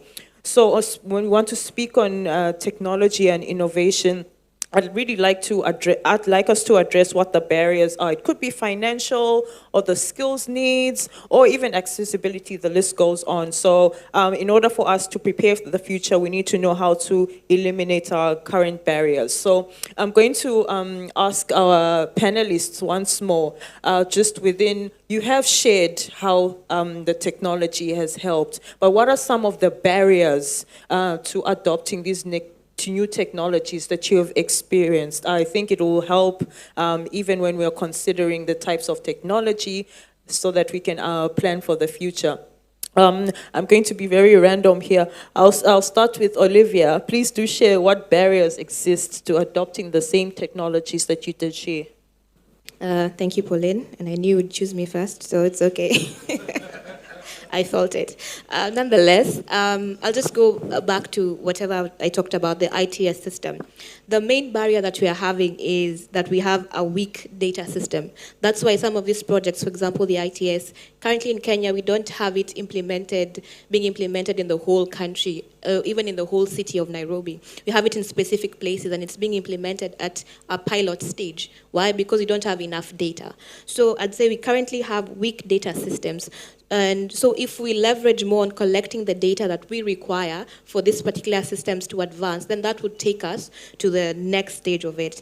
And there's also a point that you mentioned that I want to ride on, which you talked about the coordination that we have within the institutions. And I'd like to also mention in terms of even within the ecosystem of infrastructure, construction, planning, and maintenance, there rarely is a proper coordination with the other stakeholders who are involved. Like we're talking about, we want to design for the end user. Yes, you have your own design here, you have a perfect, let's say, plan and idea, and you're about to execute it, like even Engineer Rizwan talked about. On paper, it's good. Actually, it's Engineer Bempong that talked about it. On paper, it's good, but when you're bringing it down to the ground, does it really fit the system? So there has to be an integration with the other stakeholders who are involved and see that this is my design that I'm bringing, but how does it connect to this other thing that you're talking about? Because, for example, when you're doing a road, you have other infrastructure that come into play. You have power lines, you have the other things like there are markets, there are other people who come into play. So we should not design or plan for this infrastructure or future-ready infrastructure per se from silo kind of thinking. We need to be very collaborative and involve other people so that we can have something that will last. And lastly, I'll talk about the second elephant in the room, which is about the funding most of the time. The type of the funding models that we are using currently, will not fully sustain the vision that we have in terms of the future readiness. If we are still maintaining the procurement kind of ideas that we have in terms of infrastructure, we will not be able to sustain because we need money immediately to get these things done fast. Like I talked about, time is money when it comes to things like road and infrastructure. So if we don't have all the money to do the construction, we cannot afford to do like stage construction. So again, the other barrier is the funding model. So we need to come up with the proper ways to fund the infrastructure that we want to grow immediately. And I love the fact that we are shifting towards the PPP kind of funding. And I think that's the way to go, and we need to push in that front to just break some of these barriers. Yeah, thank you. Thanks, Olivia. Money, my favorite topic.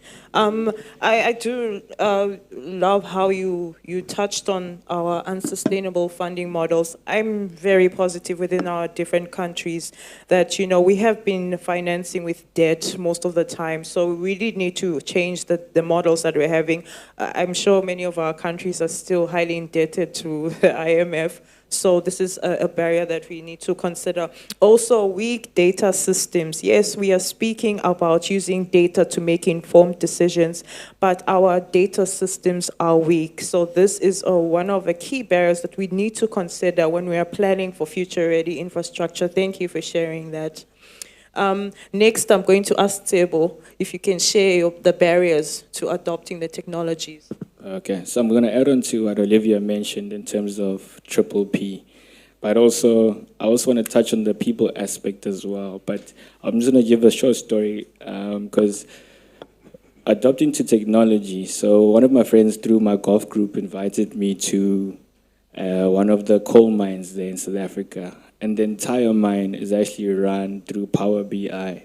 From the time, there's no paper, it's paperless. From the time you enter, you're using technology to health and safety, to training people, you're using VAR goggles. So they're fully using technology, even their dashboards, to make sure that they're geofencing the vehicles, not to go into specific zones or a specific pit for safety, etc. So they're monitoring the entire thing. Then you come to the municipal side. It's quite expensive, and that's why we need to do the triple Ps, to partner with private sector to make sure that we're able to get these type of infrastructure in place. A good example is the Gautrain. That was one of the best examples I can give. And then on the people side, being a young engineer, you work with seniors who've been in this industry for like 40, 60 years, like the engineer mentioned. And you come up with this great design, but you show them using technology. And you're like, no, that's not going to work. And then he pulls out a big file and everything and tells you, this has been working for the last 60 years. So we need to find a way of integrating, or let me say interdependence, collaborating, where the new come with the technology and the new ideas, the old come with the experience. And when we bring that together, we are able to create world-class infrastructure. And then basically the whole adopting of the technology barrier is mitigated. Thank you. Thank you for sharing that, Tebo. I think the one that really took me was the resistance to adapt to the new technologies. I feel like I feel like it's two ways, because yes, we as the young engineers, we're coming up with all these new technology, boom, boom, pow, we have something new. And then the seasoned engineers are saying, no, but the principles are not applying here, so what's happening? So we do need to bridge that gap between the core engineering knowledge and then these new technologies. This is something that's quite important that we do need to consider when we're saying future ready. Also, I'm back again to money. It is quite expensive. I'm sure we've seen, especially in our local authorities, they're struggling when it comes to funds. So we really do need to consider these funding models when we are thinking about future ready. Thanks for sharing that. Sunaina, could you share some barriers to adopting these technologies? Yes, definitely. For adopting these technologies, I see a major barrier is the municipal systems itself. When we are talking about introducing new technologies to improve our infrastructure, very often you can see that maybe the existing infrastructure cannot accommodate for the newer technologies to take their shape into our society, into our communities. So this is one huge barrier that I see. I will take one example.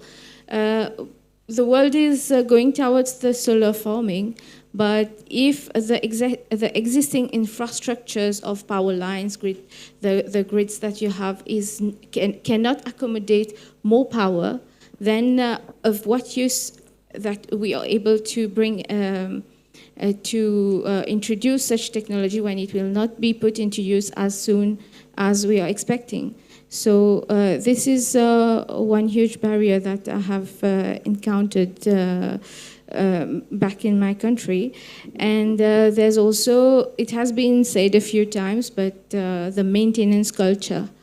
A lot of people do not really see maintenance as a necessity. They rather see it as a cost. But maintenance is truly more expensive if we are not proactive about it. And yes, being proactive in these in these designs is really important because it gives us the advantage of being able to respond and not react when problems start arising. And well, another thing is that I don't know if it's the case around here, but we are relying a lot on skills coming from people from other countries, other geographical places, and the local adaptation does not seem to fit well. Whenever you're trying to take an idea from another country, the adaptation does not go quite well because context is not really their advantage. But locally, if we are able to think of it as, I'm sorry. The local engineers are more able to view the problems that may arise if the problems that may arise after consulting from external stakeholders. They are more able to adapt it into the local context. For example, I will take again the example of desalination plant. Maybe I will be able to express better what I want to say. For desalination plants, for us to be able to produce water through desalination plants, there's also the environmental aspect. And the brine which is produced, sorry, I will go a bit technical just to explain my point. With the brine, the more salty water that is produced out of them, it really affects marine life. So in the bigger context, you can see that one thing affects the other, and it becomes a vicious circle where we cannot see a way out. So the barrier is also about, there's the barrier of also not being able to plan well and see every aspect of what affects a project, a new infrastructure, and implementing newer technologies into these projects. And well, I will close on this one. There's also the finance one, but I will not repeat it. It has been said a lot of times, but that will be it for my part. Thank you. Thanks, Sunaina. You did touch on something that's quite important. We are incorporating all this new technology, but it's not sometimes it does not work well with the local context. And so when it's not working out with the local context, it makes it difficult for our locals to adapt that technology. I feel like it does happen like that in Africa. Thank you for sharing that. Aaron, could you share as well what some barriers are to for me, I'm an engineer who loves to be on site, but in recent times, I would rather relate with people and try to understand how people are thinking and all that. Like Tebo said, he put it in the form of collaboration, and I see it as a resistance to change. But then that is not the problem. For me, I think it's more of policy and regulation. I remember some years back, in my quest to be very innovative, I went around trying to be creative, do this and do that. And then I went to see one professor of mine. I was like, no, you can't do this. You can't do that. And then I tried to understand why there were, barriers to these things. And then he sat me down, and then he shows me oh, it's because there's this rule, it's because there's that regulation, there's this policy, and all those things. And then it got me thinking. I remember after leaving my professor's office, I came back the next day and I was like, I think I want to look at a project, a thesis, that actually looks at the relationship between industries that are highly regulated and innovation. So I wanted to see the link between that, to see if there were crazy innovations happening in industries that are highly regulated, or if industries that are highly regulated actually hinders innovation. And then one thing I realized was that when there's regulation, people become very creative and innovative. That is a barrier in this space where we are. There's literally no policy, no regulation. People just get up and then do things, and it becomes very, very risky. So for me, I think one of the barriers is policy and regulation, and it's something we should look at, because when spaces are properly regulated, or when there are policies that are actually being enforced, it forces young engineers, or even our older, senior, experienced ones, to be more innovative than we actually are, because you just can't do anything. You would find ways to actually be very innovative as well. So I think that is a barrier currently. We don't have policies, we don't have regulations. So the government should actually, look at that, and then I think that would be good. Thank you. Thanks for sharing that. Policy and regulation. I think we are best placed, this generation of ours is best placed to just influence policy change. I know we have seen even it may be on the political uprising front, Gen Z, we will go. So I think we should use that braveness and also understanding of our engineering knowledge to influence policy direction, because this is what's going to hinder us from adopting these technologies. And of course, regulation is important, but then regulation should be able to be objective. So with regards to this new technology, these are some things we should consider. Thank you for bringing that important point up. Kampamba, can you share any barriers? Okay. Thank you, Pauline. I think my colleagues have said most of the things, but another critical barrier that we are having as we welcome or rather adopt this technology is we need also people that can at least put up the skill gap or fill up the skill gap.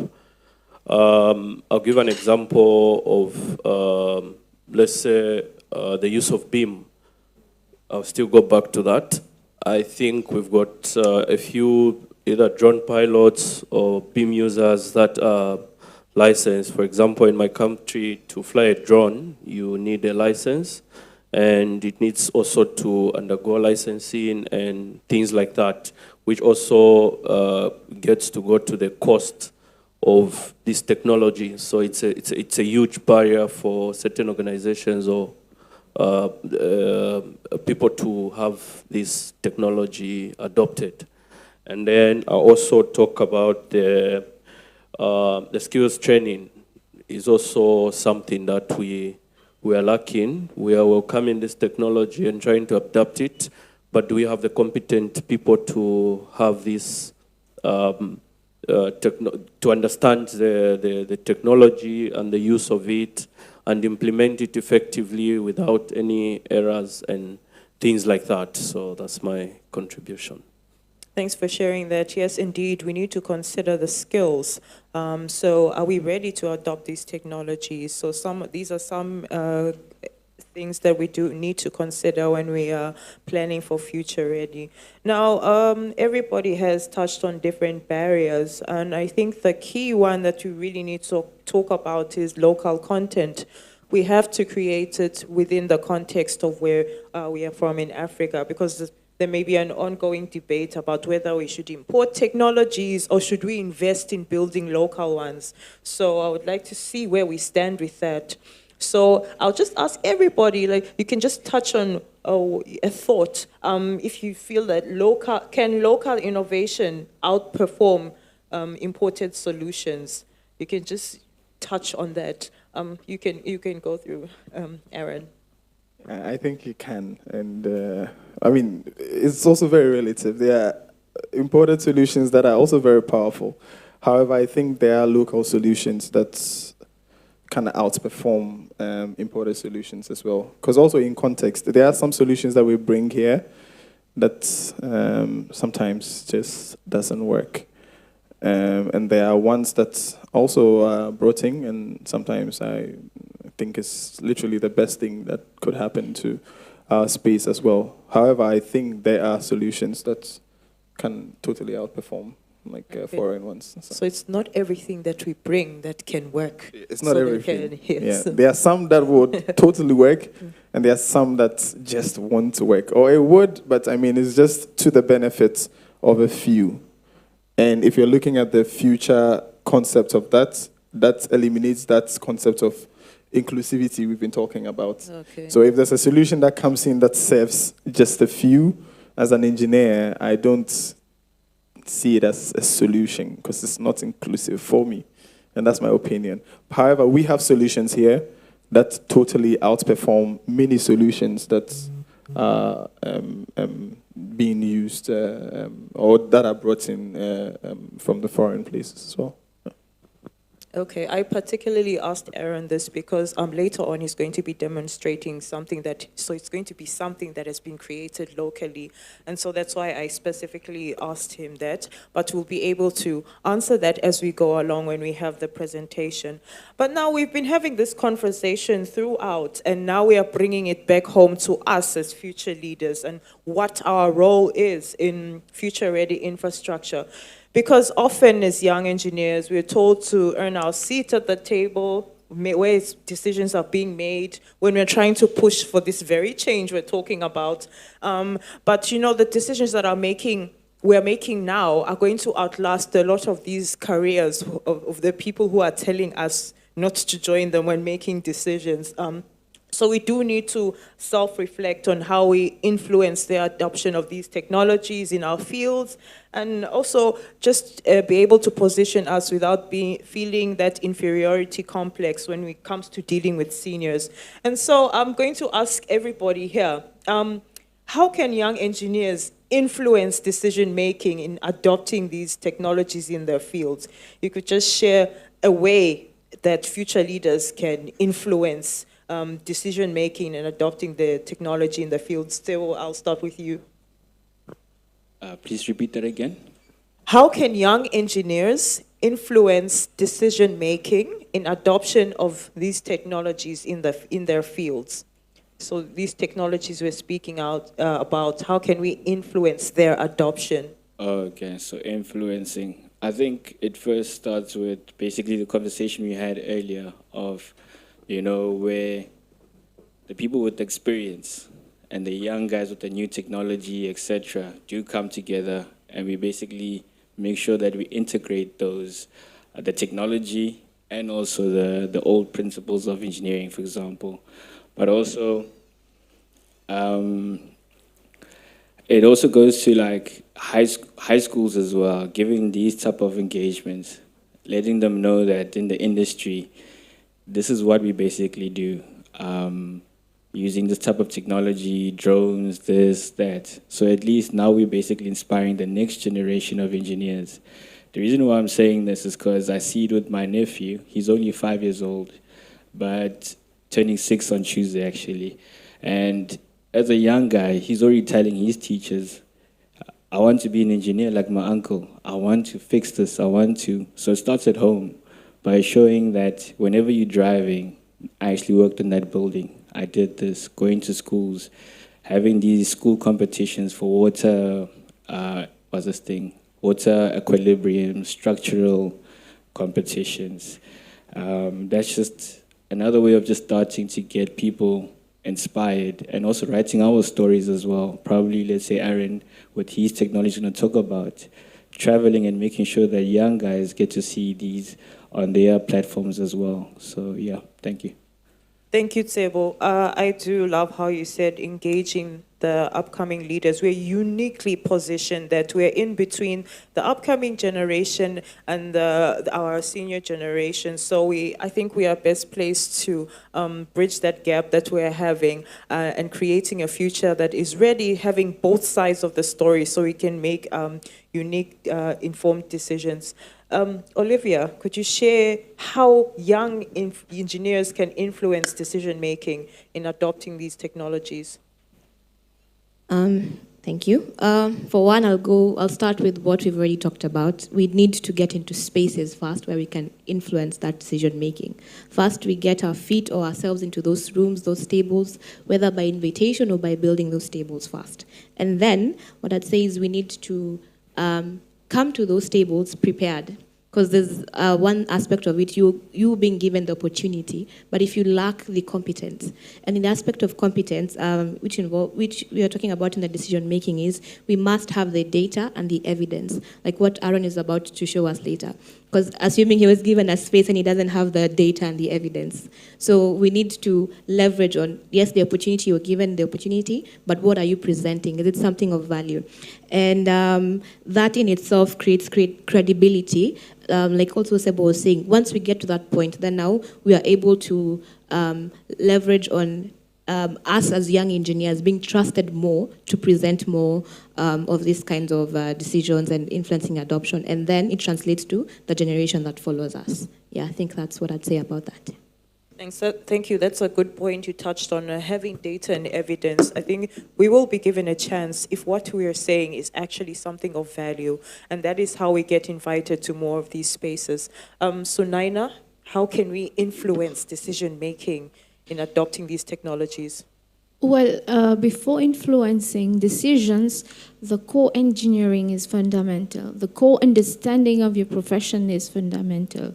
Then after that, we must be able to explain value, and to be able to explain value, we should be able to understand it first. And then value of the decision that we want to make, we should be able to explain it. And well, to be able to influence it as well, we should not be waiting for leadership as such, because we are all educated. We know the fundamentals of our professions, and thus we should not be waiting as such for leadership. Yes, policies need to be implemented, but in the meantime, the wait can take a lot of time. So that's why I would say that if we do have the ideas, we should be able to communicate well, because once the communication passes very well, that's the starting point of influencing the next decision. So this is my take on it.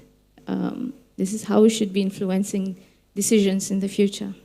Absolutely, Sunaina. The core understanding of engineering. Now we can do anything with the tap of the button, but what we are inputting is going to influence what is the output is. So it is really important that when we are adopting these technologies, we have that engineering knowledge, and our prompting skills should be able to, for us to put the necessary data in. And as we put it in, when we get the results, you need to have some semblance of what you are expecting to come out, so you can see whether this is actually legitimate to use. Thank you for bringing that important one up. Kampamba, how can we influence decision-making in adopting these technologies? Okay, thank you. I think mostly I would talk about we as young engineers, I think we need to position ourselves not only as technical people, but also we need to step in as innovators, and also as people that can administer, let's say, contracts and policy frameworks and around the areas that we want change. So we need to drive in with a positive thought to innovate, to drive ourselves into into these legal frameworks and contracts and all those things. So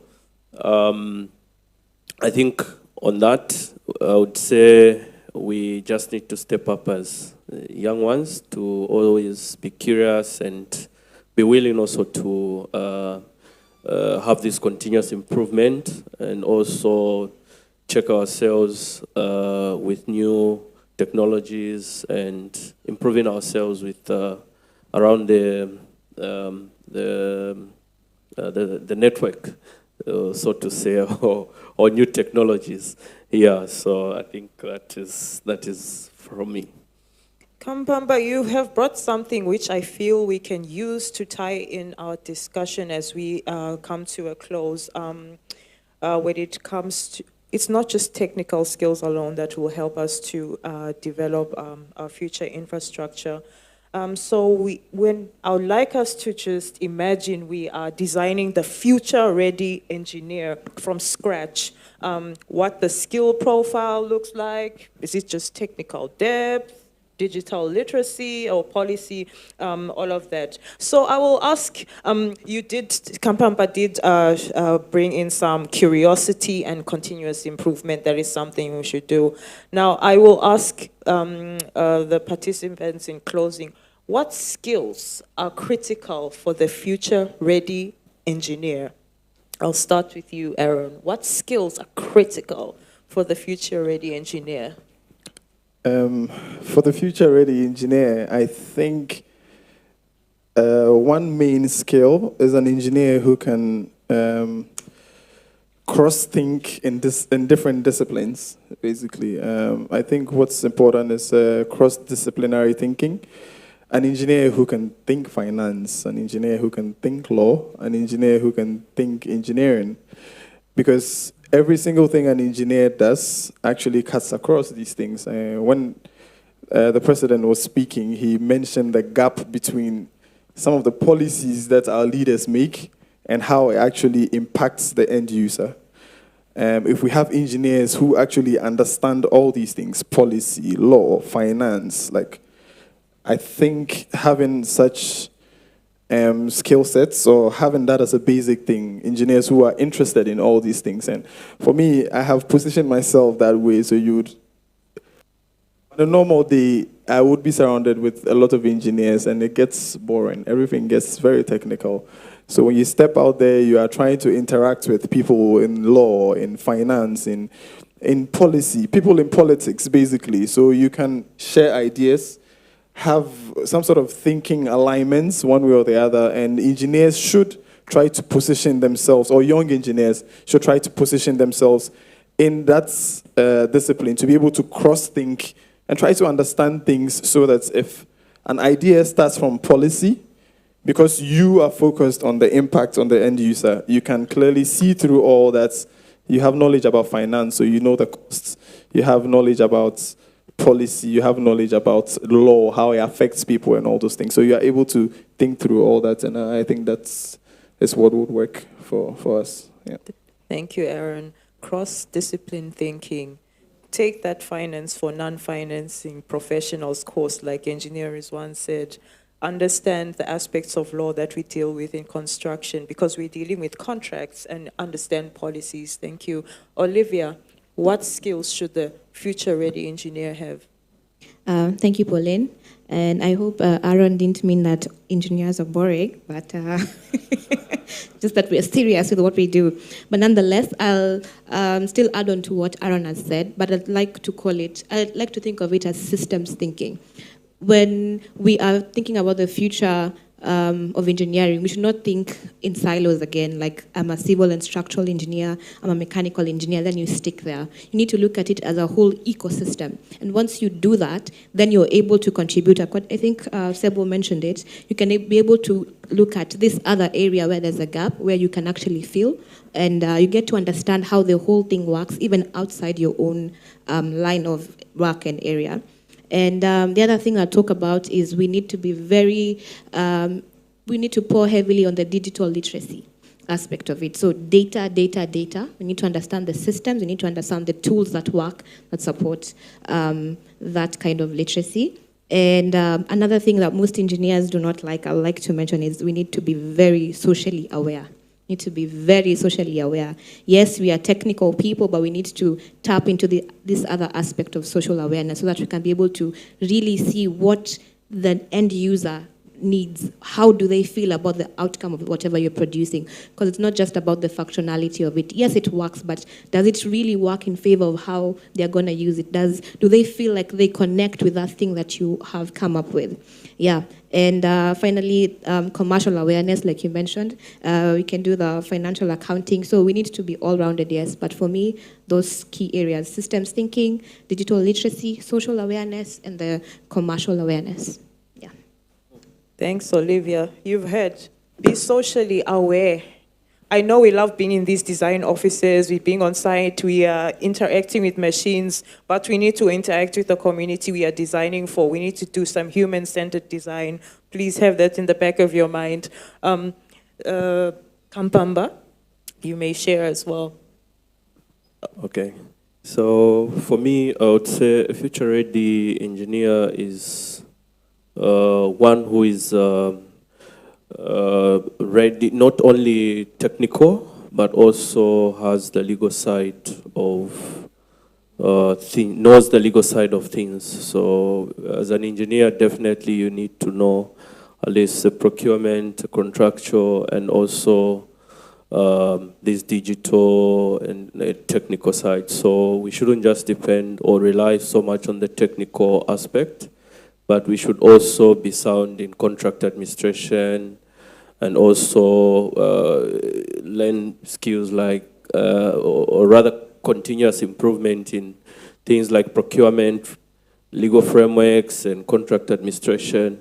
I like what FIDIC has in per se on the FIDIC Academy. You find quite a lot of courses that are not only technical, but also they're looking at the contract side of things.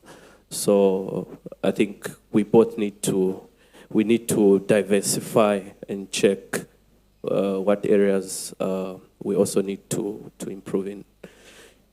Colleagues, Kampamba has brought up that we do need to understand the different aspects. We are currently in a space that's going to allow us to be with various professionals. So I hope when we leave here, we're not just engaging with engineers. It brings people from across the disciplines. So make sure at the back of your hand, at least you have 3 other disciplines that you are getting to know what they're doing over the course of 2 days at the main conference. Let's do that. Sunaina, you can share a skill that the future-ready engineer yes, should have. As a future-ready engineer, I think along with technical skills, what is really important is that we have, I will put it under the umbrella of people skills. We work in cross teams. We work with various disciplines. And we've had the time to study one particular discipline to implement into our work. But in order to do that more efficiently, we need to understand what the other teams are working on, be it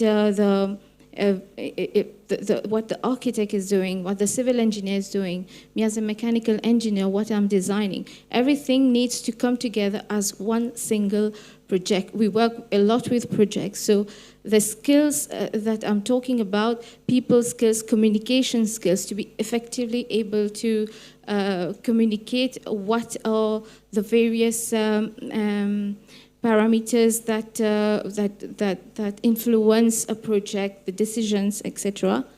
And I would also like to mention a word: responsibility. Every engineer, we design for our communities, And it is really important that with our set of skills, we bear in mind the ethical thinking and the responsibility that we are bearing when we are designing for the future.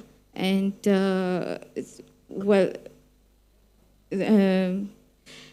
this is really important because every building, every system that we design, it's not just for us, it's for our community to thrive. So that would be my take. Thank you. Thanks, Sunaina. And finally, Tsebo, you could share a skill that a future-ready engineer should have. Okay, so from my side, I'm going to basically just add on to what all the panelists said, right? So I think it's going to be more soft skills as well, where you need to be basically proactive. You need to be able to adapt to the changing infrastructure, climate, whatever environment you're working in. You do get sometimes clients that want things now. You get certain clients that want certain things done in a certain way. So it's very important to adapt. And also just to add on to what Aaron is saying, getting to understand different aspects of different fields, because as engineers, we are problem solvers. And you'll also notice a lot of engineers don't only end up in technical spaces. Some end up in government, some end up in finance, and they go and do project finance. So when we go speak to them about funding, when we say triple P, we speak to an engineer and an accountant. So it's about learning everybody's trade. But also just to add on to soft skills, I think it's also about collaboration again, making sure that we create a win-win for all of us. So as Africans, we basically share the same problems. So we need to make sure we collaborate, share ideas, like how the panel is sharing ideas. We're adding onto each other's discussions and basically providing solutions together and basically working together and also looking at the next generation coming after us, making sure that they also lift up to where we are and actually we continue growing and making sure that our infrastructure is future ready. Thank you. Thanks, Tsebo. Collaboration, understanding the different professions, and being proactive. Thank you for sharing that. Now, we will be closing our session just now, but I'm sure it's been quite lengthy but informative. So as we close, I just want each one to just give one word, one single word that every young engineer should need to keep in the back of their mind as you execute your work and your duties. I think Sunaina already shared the word. She said responsibility. We are designing for our communities and we are ethically responsible for it. So I've heard so many times that, you know, a doctor can save one life at a go, but this building can take everybody just like that. So a lot of lives are in our hands. So responsibility, please keep that in the back of your mind. And I'll go with you, Aaron. You can share your word and why. I think every engineer is supposed to just have a sense of awareness. So my word would be awareness. Just be concerned about what is happening around you. Identify what is going on, and that would force you to see the gap and be innovative. If you're an engineer and you have awareness, I think it would make you one of the most innovative people ever. Thank you. Awareness. So we've got responsibility and awareness. Olivia. My word is curiosity.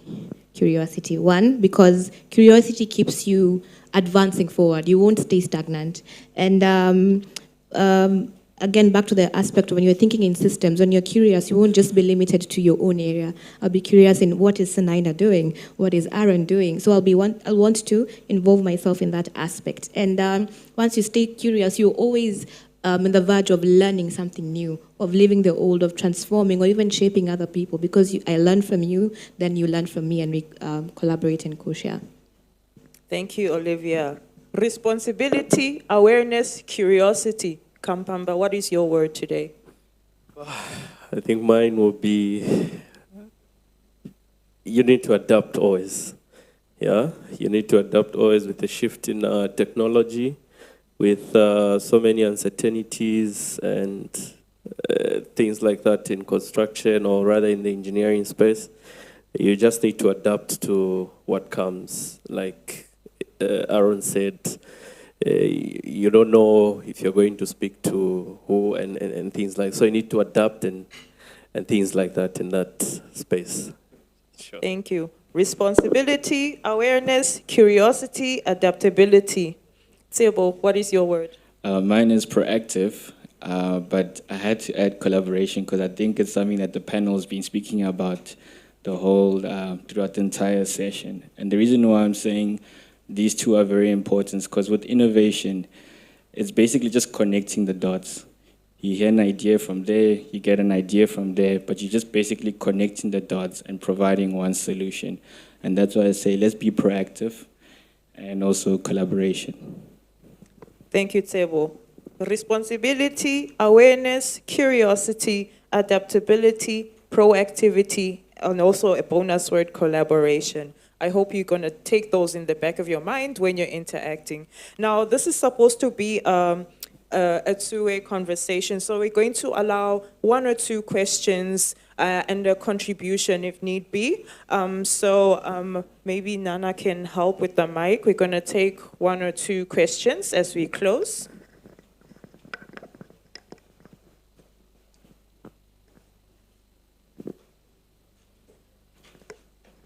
Thank you. My name's Alex Muhuni from Kenya, and thanks a lot to the panelists for that very insightful session. And I have two questions. One I'll direct to Sebo. Sebo actually means sir in Uganda. So sir, I'll capture the last conversation on skill sets. In your opinion, are universities preparing students for jobs which are ready now and in the future? My second question is directed to Aaron because I think me and you have a similar interest in AI and innovation. Now, thinking about the infrastructure that is designed by AI in the future, what's the one thing, in your opinion, we should not give up as human engineers? Thank you. Would you like to go first, Tebo? Yeah, sure, I don't mind going. Yes, thank you. Yeah, funny enough, last year we went to the African Engineering Week in Uganda. So I heard a lot of people saying Sebo. So I turned around thinking they're calling me, but they're actually calling me sir. So I even got a name that side, because my name means Sebo, I mean knowledge. So they call me Sir Magezi. So I do recall that. But to answer your question in terms of university preparing, so I'll talk from a point of South Africa, right?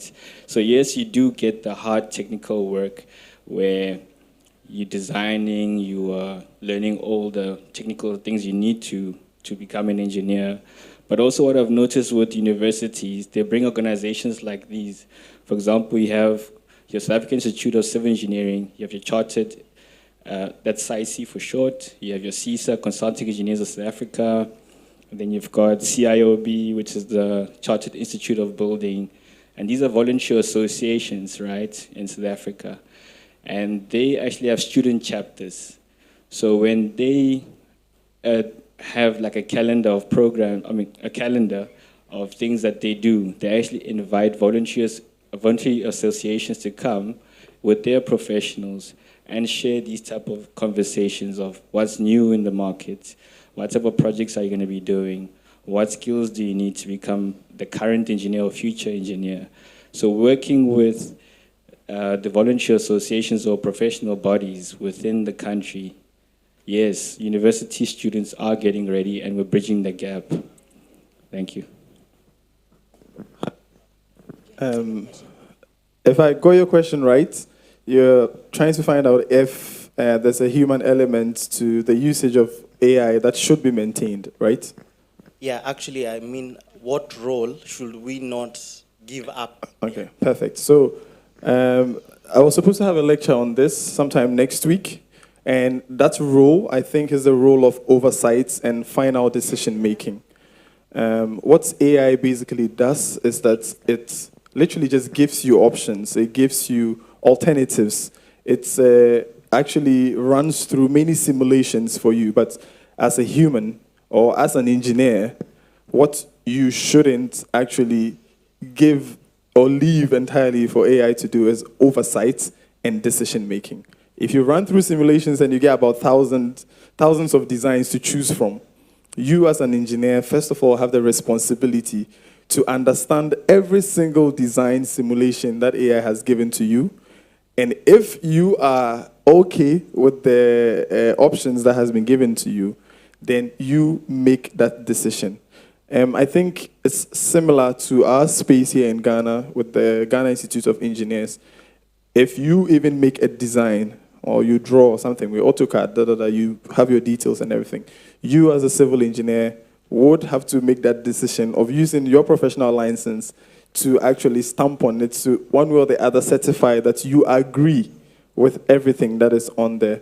So the final decision and or oversight is what you shouldn't give to any artificial intelligence, I would say. But then to also add up, one of the things that actually come up every single time when you have these AI conversations is that, oh, AI will take our jobs. Oh, AI is coming to replace us and all those things. I always tell people that AI will not replace people's jobs, but people would use AI to replace the jobs of people who are not catching up with it.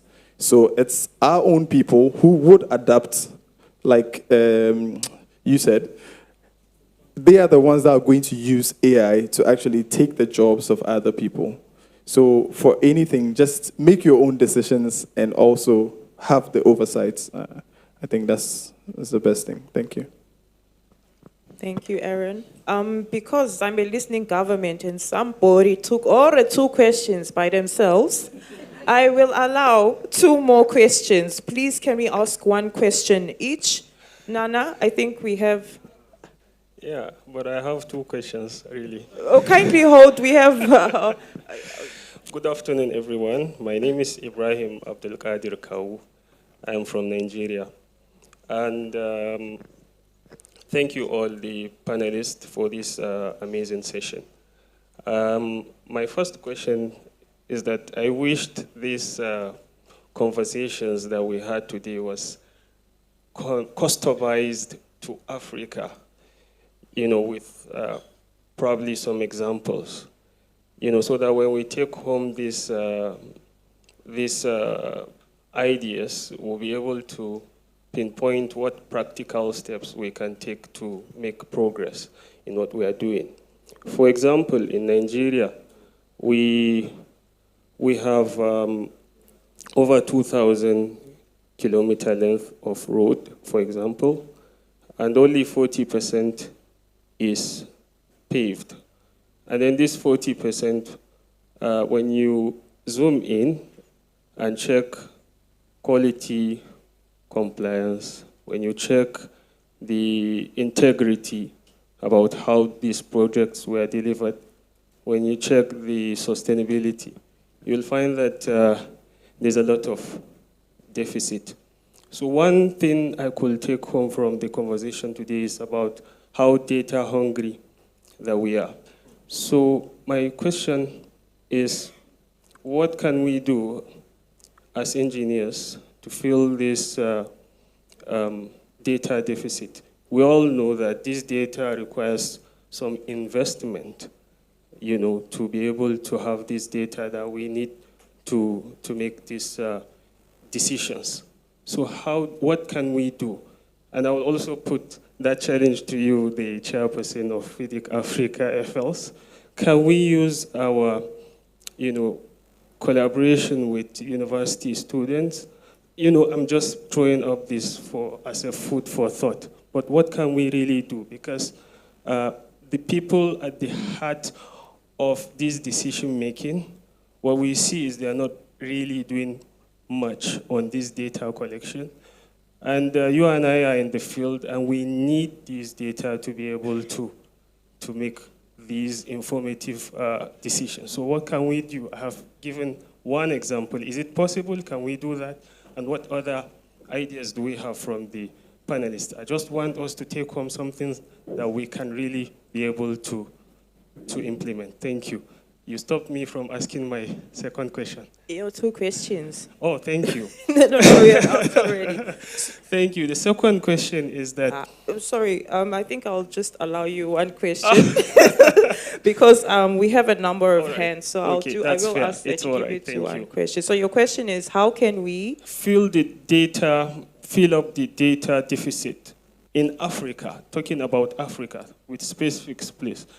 What can you and I do as engineers? Because those at the heart of this decision making are not doing, what we see is that they are not doing enough in this data collection or data gathering.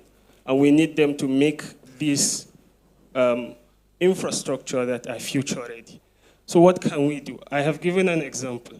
Can we be collaborating with university students so that they will also be doing research that will help us accumulate some data relevant to what we are doing? And are there other, ideas that we can use to get this data? Otherwise, we will not be able to have future-ready infrastructure. So how can we fill that data gap in Africa? Thank you.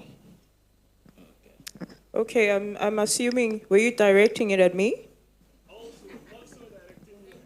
Or there's someone specific? I'm also putting it to you because of your position as the chairperson of the FIDIC Africa Future Leaders, with your contacts at every country, future leader, member associations.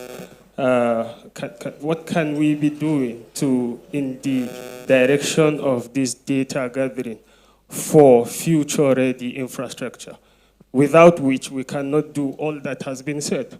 All right, thank you. Thank you. Sable, I think. Okay. Because I studied at a business school, I think this is actually a business opportunity if you look at it like that. But also the other aspect is that about 2-3 weeks ago, I actually went to the University of Wits, and they were actually signing a memorandum of understanding with the Department of Human Settlements. And that funding is basically going to students to basically do research. And with the funding, they will be going out there to actually look at, like you mentioned, collecting data, managing data, to just make sure that Human Settlements has collected the data that they require, but through the collaboration with the university. So it goes back to what I've been saying in terms of collaboration. It's very important we address these things, but also we need to sit down and find the solutions together. So there are solutions. Maybe we can discuss after this. Thank you. And the question you had posed to me, with these positions that we're having, and I like how you mentioned context. In Africa, a lot of times, the ones who are running the show are the politicians. We are in the background, and when something goes wrong, the blame comes on us. So unfortunately, but fortunately, we have to put ourselves in those positions.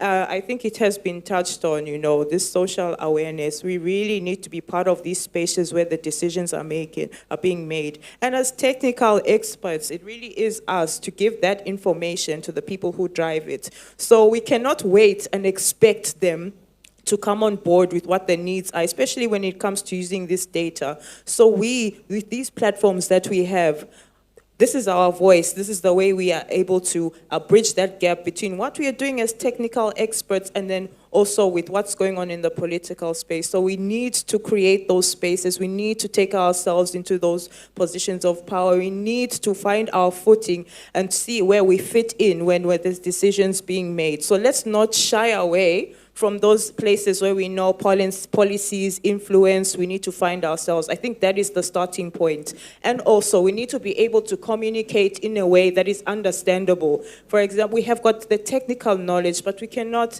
talk extremely technical when you're telling these people. So the way we relay that what we are supposed to do is also going to help. So let's help how we are communicating the change that we're trying to make. That's what I'm going to say on the end of what we're doing. And also, when we are dealing with the upcoming generation, we are already starting to bring them up in having that language of how to communicate with the future. And after all, we are the ones who are going to be the future politicians, the ones in the decision making. And the upcoming generation is also going to be coming to us. So we are the ones to set up that space for us. And I'll answer on that. Well, unfortunately, because our time has run out, I'm going to have to close the session. I really would like to thank our panelists for coming through and sharing your experiences and helping us have this conversation. But before you go, we have, I'll ask Nana to come through. Hello? Good. Okay. So before we officially close the panel discussion, we will invite the president of the Ghana Future Leaders Association, Engineer Jean-Baptiste Nyaku, to make a presentation to our panelists and our moderator.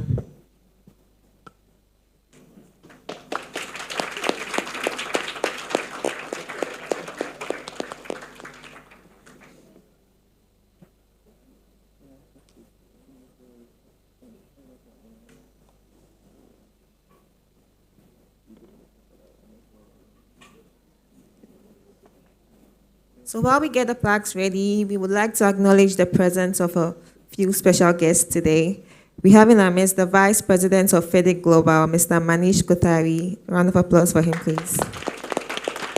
Yes, okay, that's him waving. And we also have in our presence the President of the FEDIC Africa Group, Engineer Rizwan Kadri, who gave us the keynote address earlier. Thank you.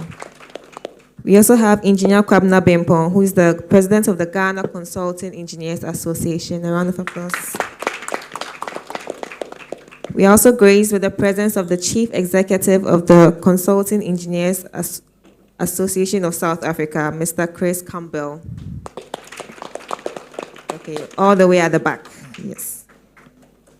We also have in our midst, we have a lot of prestigious guests today. The incoming president of FEDEC Africa, Engineer George Okoroma, if he's here. Yes. I will now give way to Engineer Jean-Baptiste. Thank you, Nanama. And on behalf of the Consulting Engineers Association of Ghana, I would like to express our sincere gratitude to our moderator and our most eloquent panelists.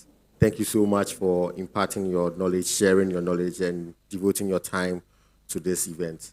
We want to give you something small in recognition of your time so that when you go home, you remember us and you see, okay, these guys didn't just come to take my knowledge. They gave me something I should use to remember them by. So,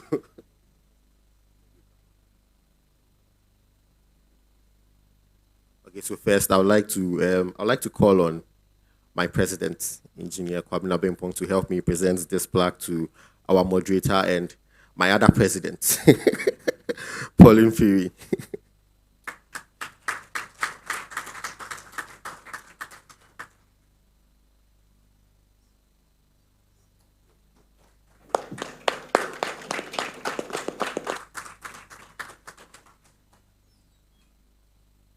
Okay, please one more. Yeah. Also, my next panelist is this. You see, this guy is, we're in the same class. For 4 years, I never knew his first name. I knew him by a different name. So when I see Aaron, Who is that? Aaron. I had to say it 5 times this morning so it registers. So you, Aaron, Boating dear.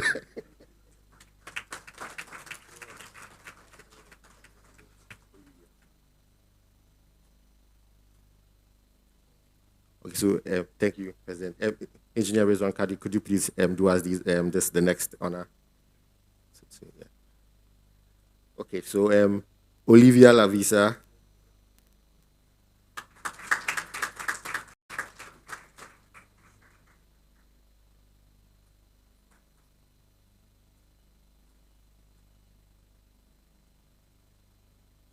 And for the next, I would like to call in Ghana, we say baby last, our last born, our newest and freshest member from Mauritius, Sunaina.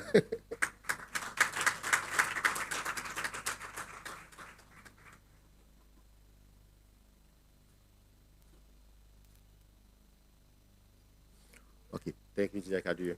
Okay, so Engineer Kuruma, could you please do us this honor?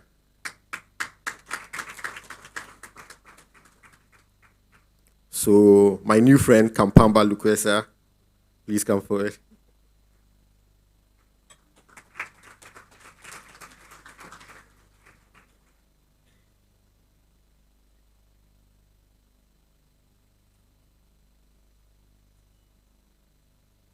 And lastly, Table Kwena.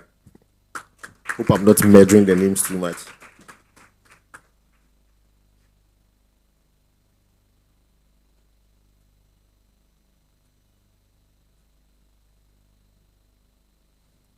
All right, thank you all so much for helping us with this presentation. I hand over to this actually go away.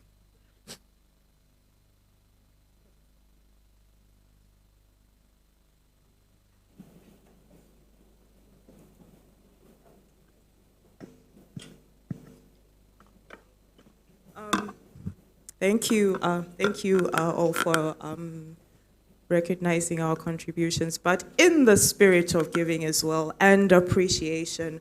I've also come with a token of appreciation to Jean Baptista for being part of the organizing committee, putting all this together, and still on top of that, continuing with FIDIC Africa duties, and also still managing to do all the work. So in Zambia, the Future Leaders Group recently turned 10, and one thing about the Association of Consulting Engineers of Zambia, they are pro-future leaders, and they do like to encourage future leaders to be active and participative. And so I've brought a little gift from Zambia, saying thank you for putting all this together and also continuing to serve. So you are also getting something. Everybody's winning.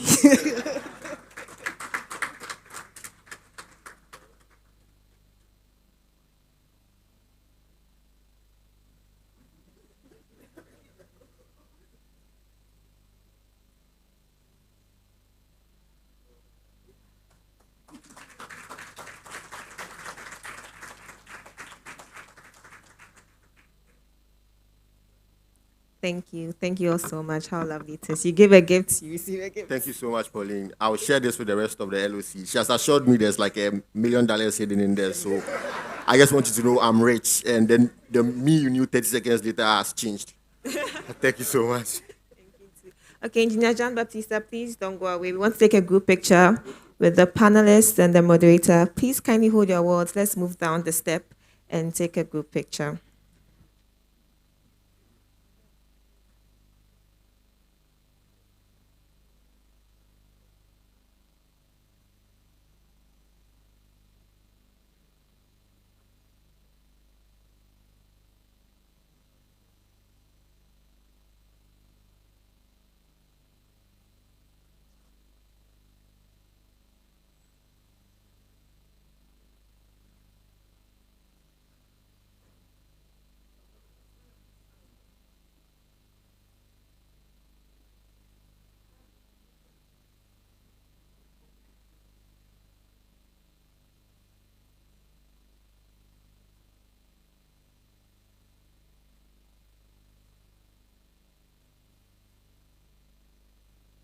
Thank you all so much. We will now take a quick break just to network, stretch our legs a bit while we prepare for a presentation from one of our panelists, Mr. Aaron Boatingdua. So my good friend Ben, if you could have us some good music play in the background, just a 10 minutes break, just so that we can prepare ourselves for the presentation. Okay. So the man who just received some money says we should have a 2-minute break instead, 2 minutes. So some music would do, please, from the technical team.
Mm-hmm.